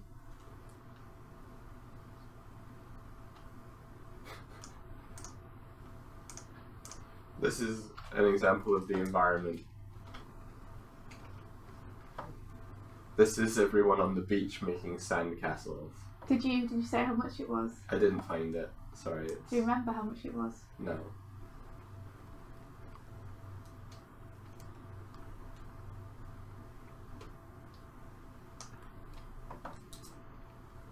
The way they describe it is where Burning Man meets Ted. Like, this dude here, that's Ian McCaig. For people who don't know who Ian McCaig is. Oh. Ian McCaig, concept artist for a whole bunch of stuff. A lot of Star Wars, right? Yeah, probably most known for his work on the episode 1, 2, and 3 of Star Wars. Like, he designed the Phantom Menace, right? He designed Darth Maul. Yeah. And Amidala. Who is the Phantom Menace? I thought the Phantom Menace was like the Sith guy, not him, but the Emperor dude. Oh, I always thought it was Darth Maul. Because he looks kind of spooky.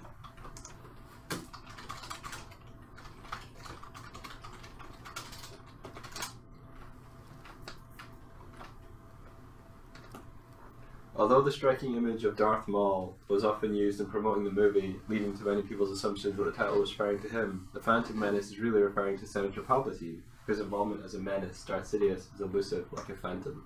Ah, what do you know? Yeah, I just always associated it with Darth Maul. But anyway, Darth Maul has an amazing design. Yeah.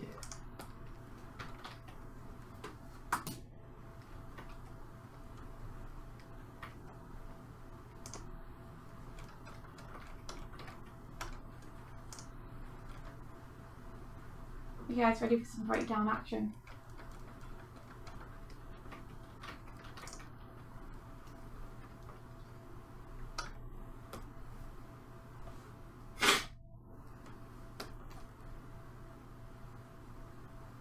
It's coming to you fresh, hot and toasty.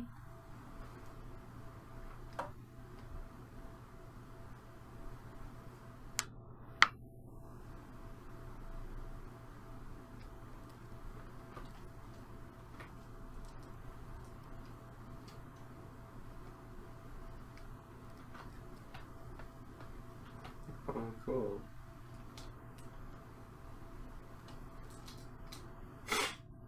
Oh, it's Marco. Oh, it's her. You just leave your photos now. No, I'm watching the video and recognizing people.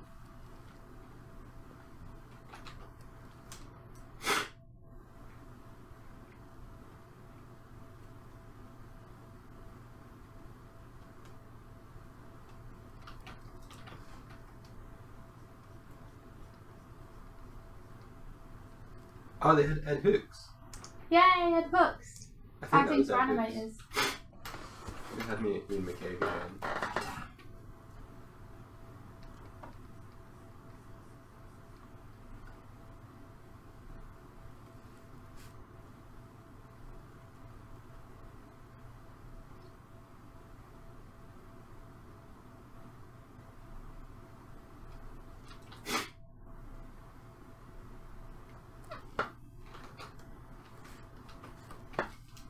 Breakdance! We all know how good I am at breakdance. I could show you, but I might blow your minds. Oh man, Hardick's gonna watch Akira today. Oh, also, have you ever seen it before, Hardick? You're in for a treat. I want to watch it again. It's been a long time since I saw it. I want to watch the movie Italian line tests. Is that possible? I don't know. Probably not.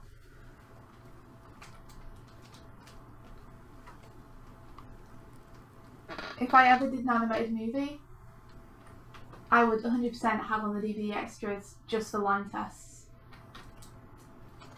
Yeah. Just the whole movie in line tests. Mm-hmm.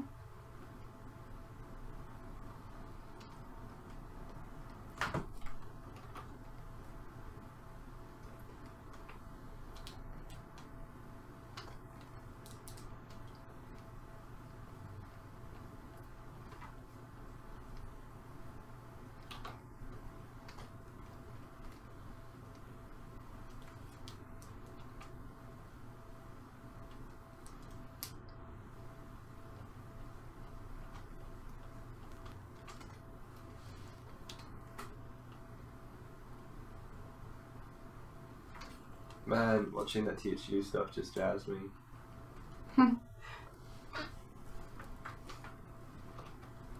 I'd like to say would you like to go again next year, but I think we were planning to go to Thought Bubble again next year, right? Yeah, hopefully Thought Bubble dates don't override again. Yeah. I think Thought Bubble dates clash with a lot of stuff this year because there were some people there who were saying that it went on the same weekend as another festival. Sucks.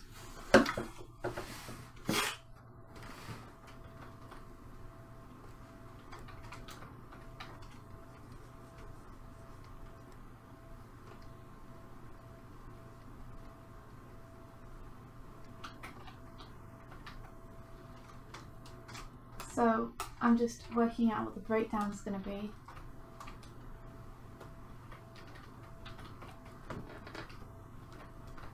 I would like an U shape before going into the smile. I want to make sure that I'm shifting my face over enough though, that I'm favouring the latter position.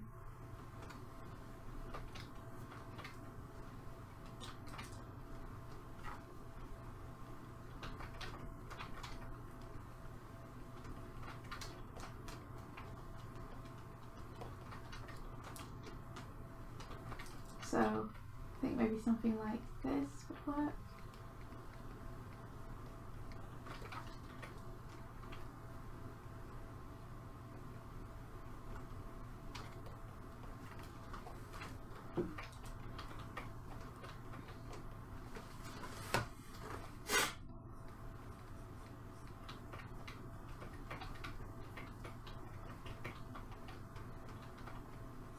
Maybe I can still have it 3/4. Not quite, that doesn't quite work.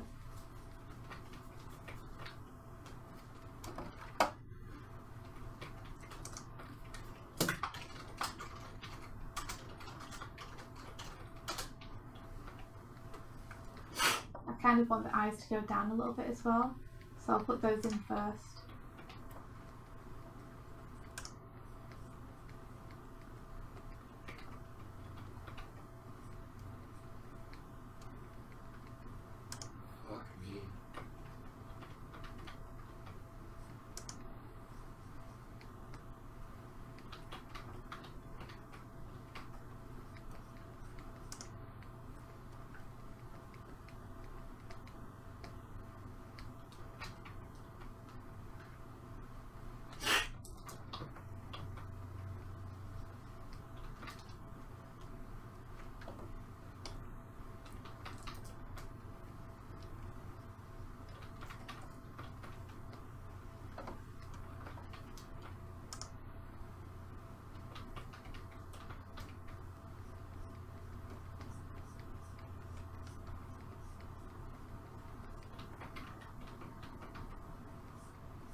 Oh, you watched The Garden of Words. Hardik, I've never seen that one. What's it like? Is it good? I've seen some screenshots of it and it looks like the most beautiful movie, like visually. Yeah? I've not heard of that. You haven't? I think I showed you... I tried to show you a trailer of it because I told you it was like the most beautiful thing I'd ever seen, because I saw a GIF from it and was like, what the hell is this? Okay.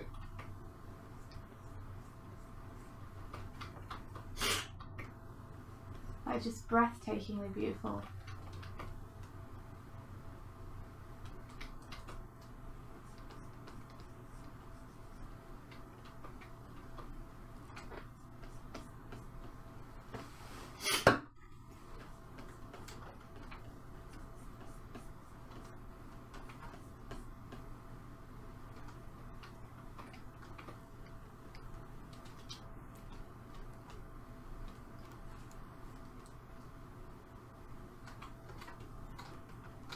The visuals were amazing and the movie is short.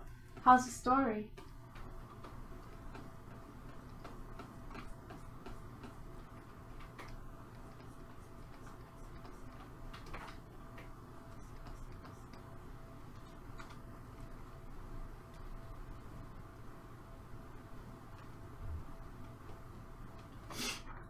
I think you'll enjoy Akira a lot, Hardik. It's pretty brutal, the movie. It's pretty brutal and the story is very harrowing, I guess. It doesn't give you much of a break. The animation is absolutely sublime. Some of the finest work I've ever seen in my entire life. Yeah. Also the colour approach and just execution of that film is, like, considering that most of it, like, as far as I know, most of Akira was black and white, they really, like, brought something. Did Otomo, like, work with the animation team to bring that together? Otomo, the director? Was he the director of Akira? I kind of assumed he was.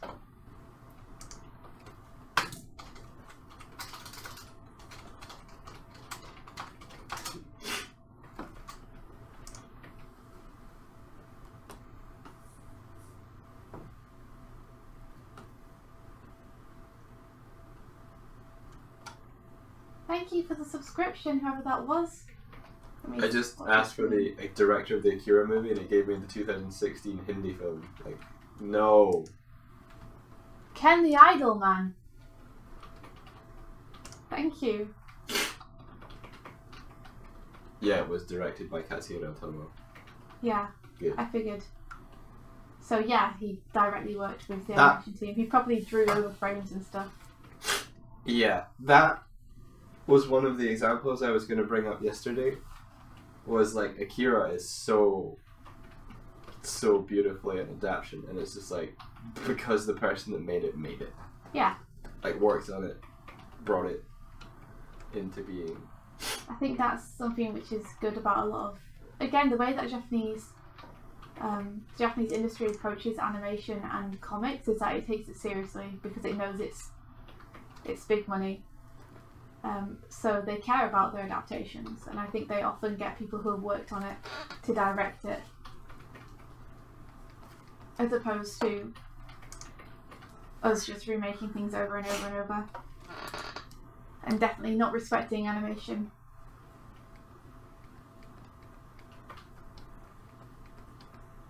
Yeah, also it came out 6 years after I think the release of the first volume of, let's just see, Akira manga. Well, do you know that the manga, like the movie is only the first part of the manga? Yeah. Yeah, the manga goes way past where the movie ends.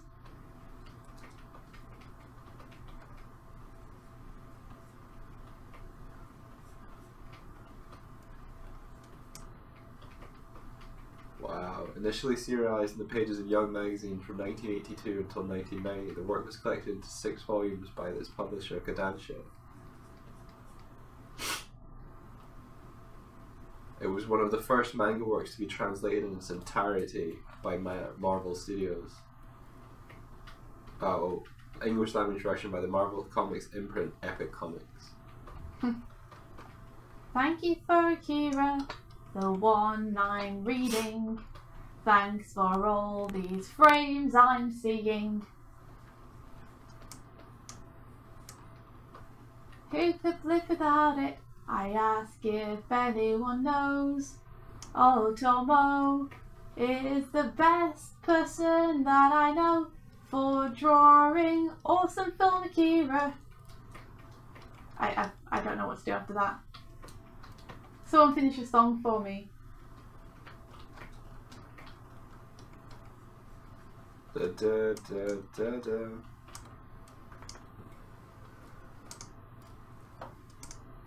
Yeah, the volume control in Akira. I know, right? Tell me about it, Melon. Let's all rave about how amazing Akira is. Oh, the weight of the bikes in Akira. The expressions of the body language.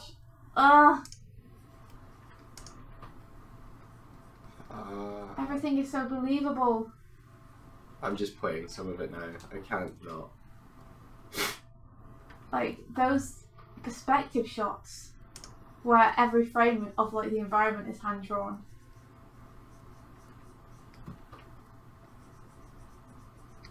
This is pencil and paper. Yep. The power of a good animator.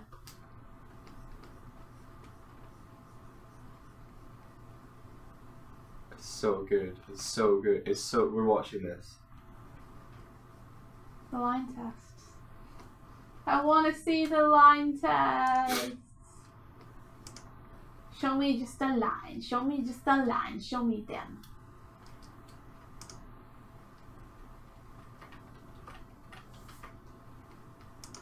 It really is timeless. It really, really is timeless. Why do people always seem surprised when they say that? Like, has any art really like deteriorated with age? Look at the Renaissance painters that we still hold up in high esteem today. The thing about their paintings is we're not seeing them as they were painted now. We're seeing an aged version of them. Mm-hmm. And they're still timeless classics. Yeah. Like they've Leonardo been da retouched and Vinci's stuff. designs and his drawings are still timeless. It's like people are like, oh, it's amazing. It still holds up today, and it's like, well, yeah, good art does. You know, it always has. It always will. That's why we still look at the classic master painters hundreds and hundreds of years after they lived. Yep. Animation's the same way. You do something well, it doesn't matter how many years later it is.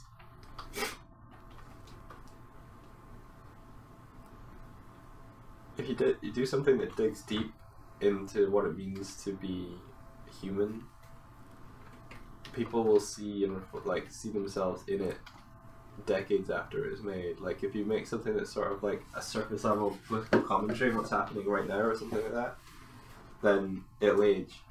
But if you like, I think Akira deals with, you know, social isolation and just, we need to watch it again. Yeah. We need to read it. We need to read the whole thing. Melon, that's a good point also. Like, you know, one thing which holds up after time that you wouldn't think would, judging by other 3D animations. Jurassic Park. It does, doesn't it? The T-Rex, yeah. They were... That was one of the questions that they were asked, was like, how is it still... Better. Still better, yeah. than the recent movies.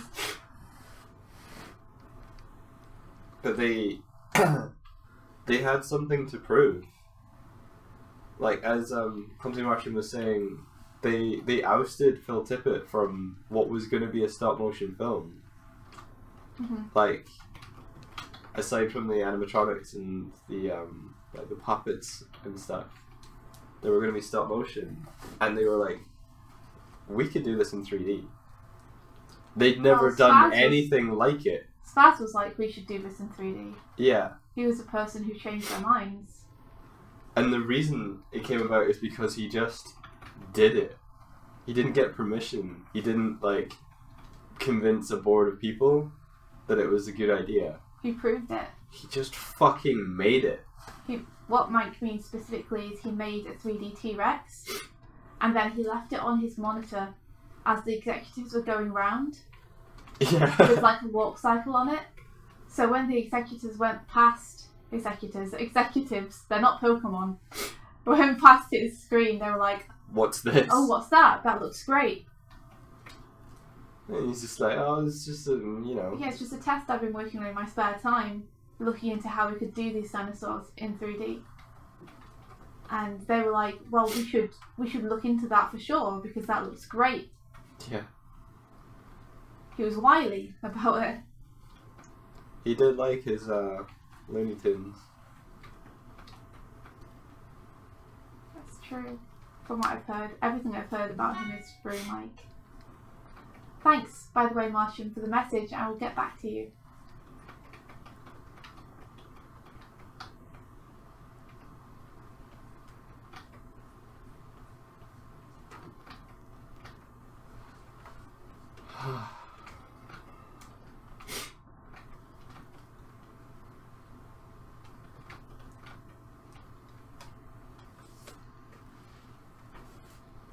Oh, yeah, Hardick. How many days is it now? 8? A short amount of time, right?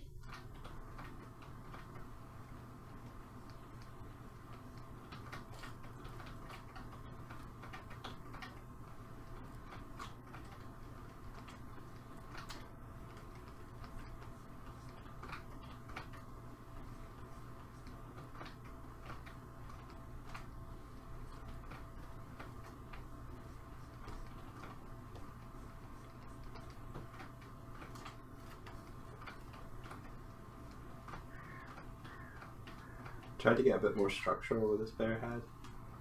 It's got lots of lines in it that maybe don't necessarily need to be there. But I like it.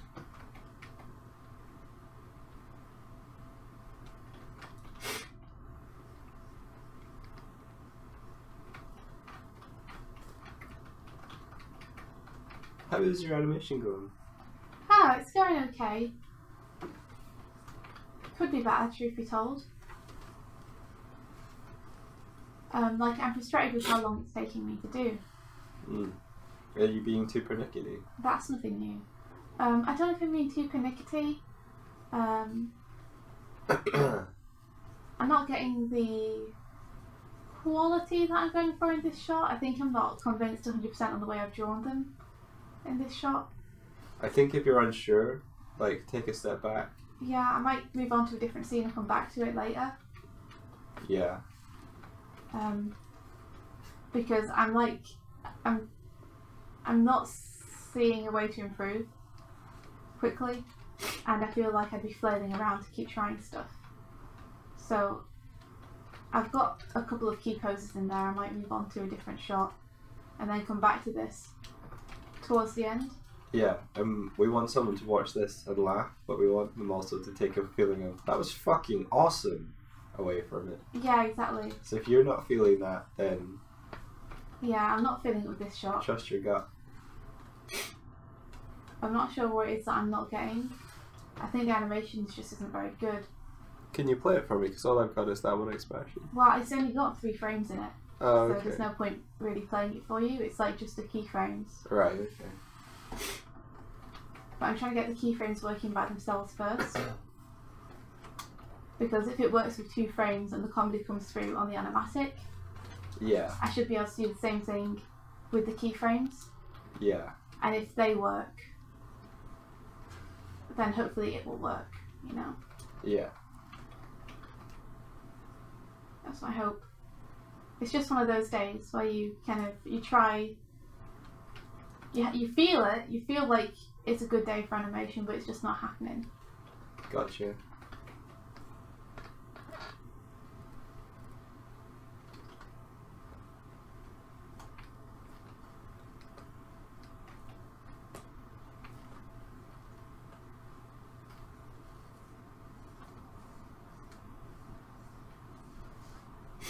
Hey Walter. Oh, Ken the Idol Man says, Swift, I like that old dude with the sweet stash. Thank you. Thanks very much, Ken. That is me Doigles, who is the guy who's also on this art stream, drawing the bear. Drawing the bear.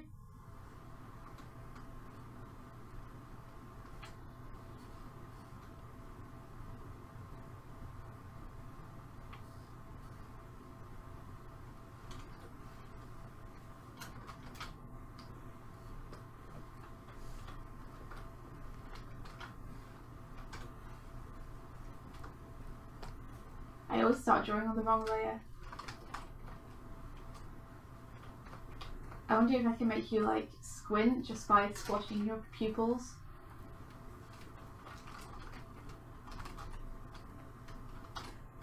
Maybe.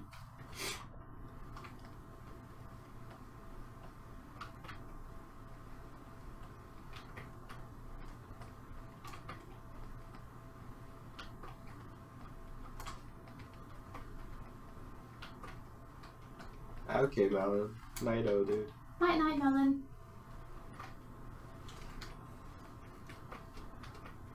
See you later, animators. That's awesome.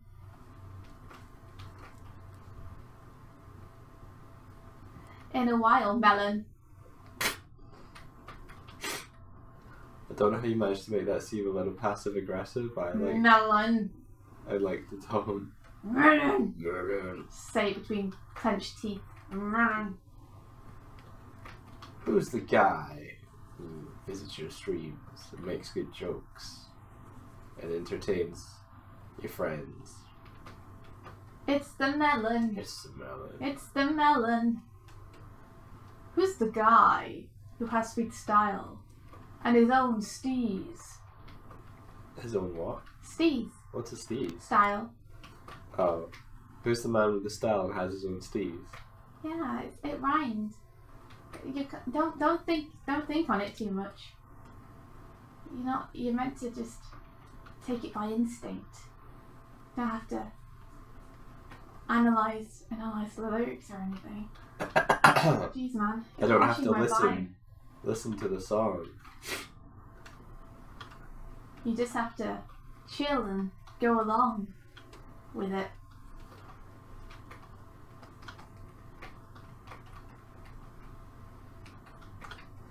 If for the next 30 days we get an average of 3 viewers on Twitch, we can become an affiliate, or we can apply to be an affiliate.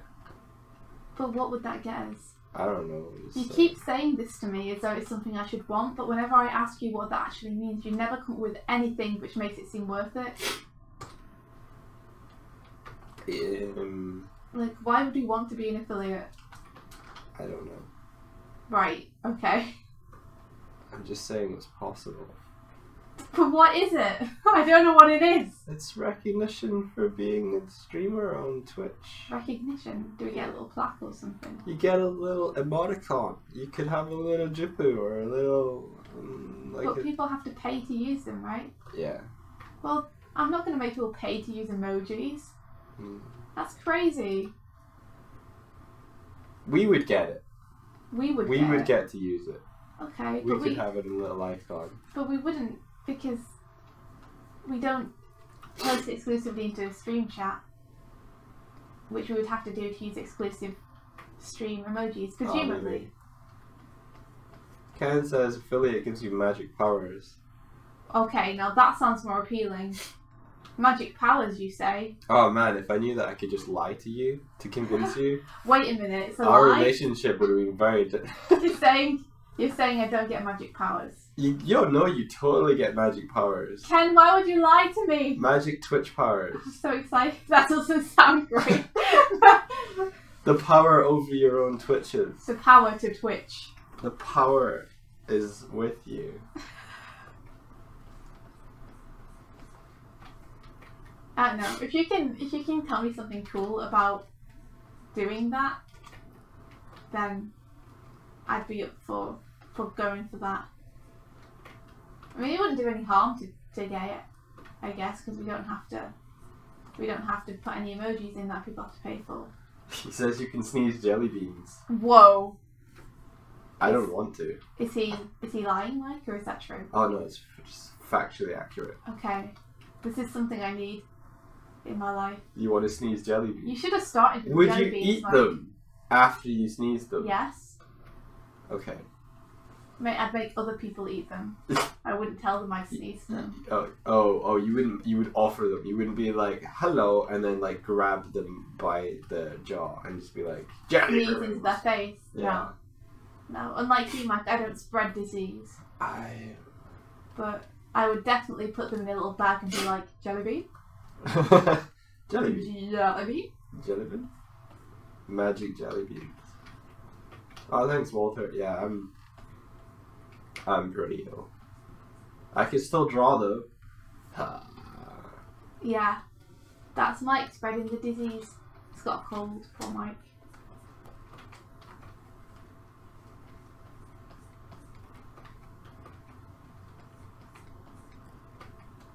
Let's drag that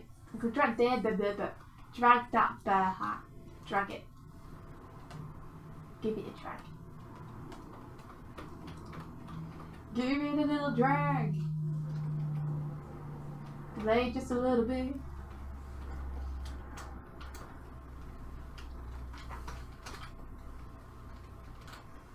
I like this one. This bear is grumpy. You like grumpy things. How many layers do I normally work on? It depends what I'm doing. If it's a full scale painting, probably a lot of layers. If it's a drawing like this, I tend to work on one layer for the line drawing, and then another layer for the kind of the base color there. And what I'll do with that is I'll add a clipping mask to paint underneath and don't have to worry about the silhouette anymore. Or I'll make a duplicate of it and just lock the transparency, and then it's the same thing, but it means I can change the base color. But for something like, let me group this, something like this, I had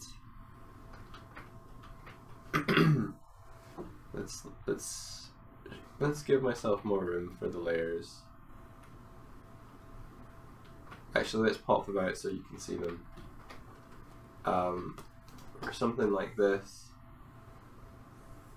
I did a couple of edits for the bear head, like changed position, so it used to be like down there, but I wasn't feeling that, so I changed that up to here and put a little bit of a highlight on it since she's getting some light from above.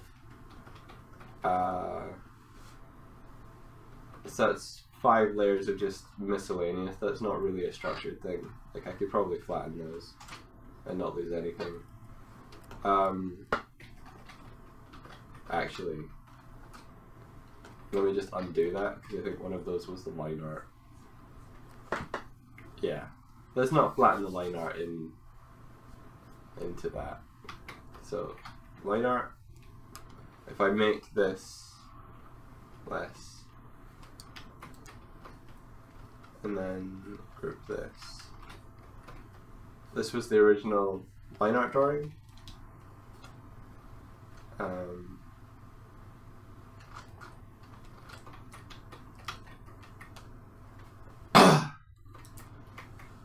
So remove that. These are additional details on top, smoothing out and blending. This is an adjustment layer. So what I did for that was I originally had these sort of tones, but I realized that I was working too light. So what I did was I added an adjustment layer over the top. I think it is a levels. So if I bring this over, this adjusts everything beneath it. So if I move these sliders light and dark, this is like changing what the maximum and minimum like values are on that layer. So if I narrow it, like it only has the most vibrant things. Similarly, this does that as well. I should explain this more, but this output levels shows you the value range between light and dark that is allowed on that layer. So if I move them over to here, it will only allow the midtones to remain and punches at light and dark. That's yes, that's true. Yeah. I thought you were using the slider above it. No. I'm not entirely sure what that does. I'm working in RGB just now, but I do work in CMYK for print. The slider above is one of my favourite things. The slider above changes the values in your layer. So the slider at the bottom is your darks, the slider in the middle is your midtones, and the slider at the top is your whites. Yeah. And if you narrow the range there, then it makes your darks darker and your whites lighter. And you can choose to adjust your midtones either favouring the dark or favouring the light. That sounds like easing for keyframes. Just saying. It is. It's making your differences in value more extreme. So I've got that layer. Let me just undo that. And then I have a couple of layers of just additional detail, and then the base layer I was painting for the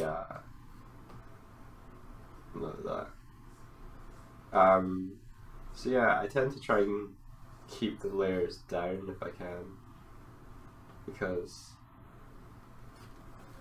I don't want to have to manage them. But if I have this group here, this would be... Oh. Thank you to whoever just subscribed. Thank you.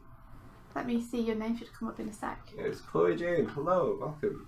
If I have this as a group, I would keep this as a separate group and have a background layer beneath for maybe like a cast shadow, for instance. Hi, Chloe Jane.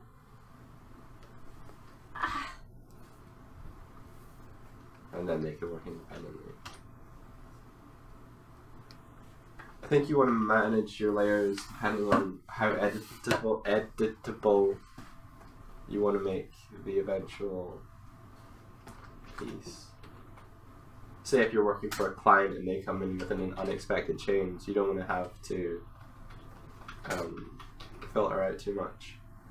One of the workarounds, if you have flattened though, is if you see here, this is a layer mask. So if I hold Control and click that, it selects everything that's white. If I do what I actually intended to do, if I hold Shift and click, you can see that it removes the layer mask effects, and the layer mask is a binary black and white layer that dictates the strength of the effect of the adjustment layer. So if I have painted this area black, it means I don't want to apply the levels to that, and I want to keep this place vibrant. So this retains the vibrancy because I know that the light is coming down on the figure, so it keeps the top half kind of gradienting light down to dark. And that's my show. It's very good. It's not a direct answer to the layers question, because that's very, very much dependent on what you're making.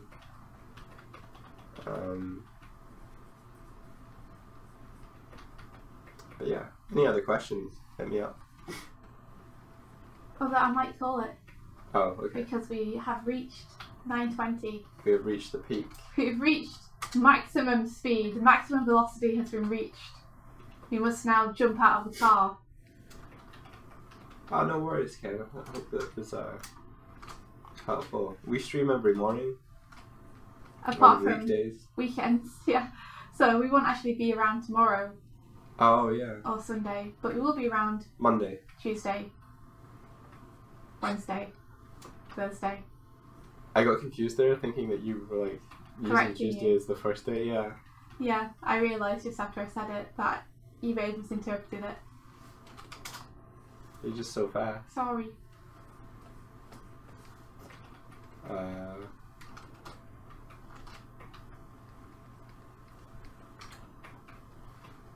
But yeah, we'll be around all next week. But thanks very much for joining us in the stream this morning. It's been a nice one. Yeah, and it's Friday. So all you workers out there, the weekend's coming. It's almost here. It's almost here. Keep hope. Stay strong. Just adding a contrasting block of interest. I'm gonna post this on Twitter, so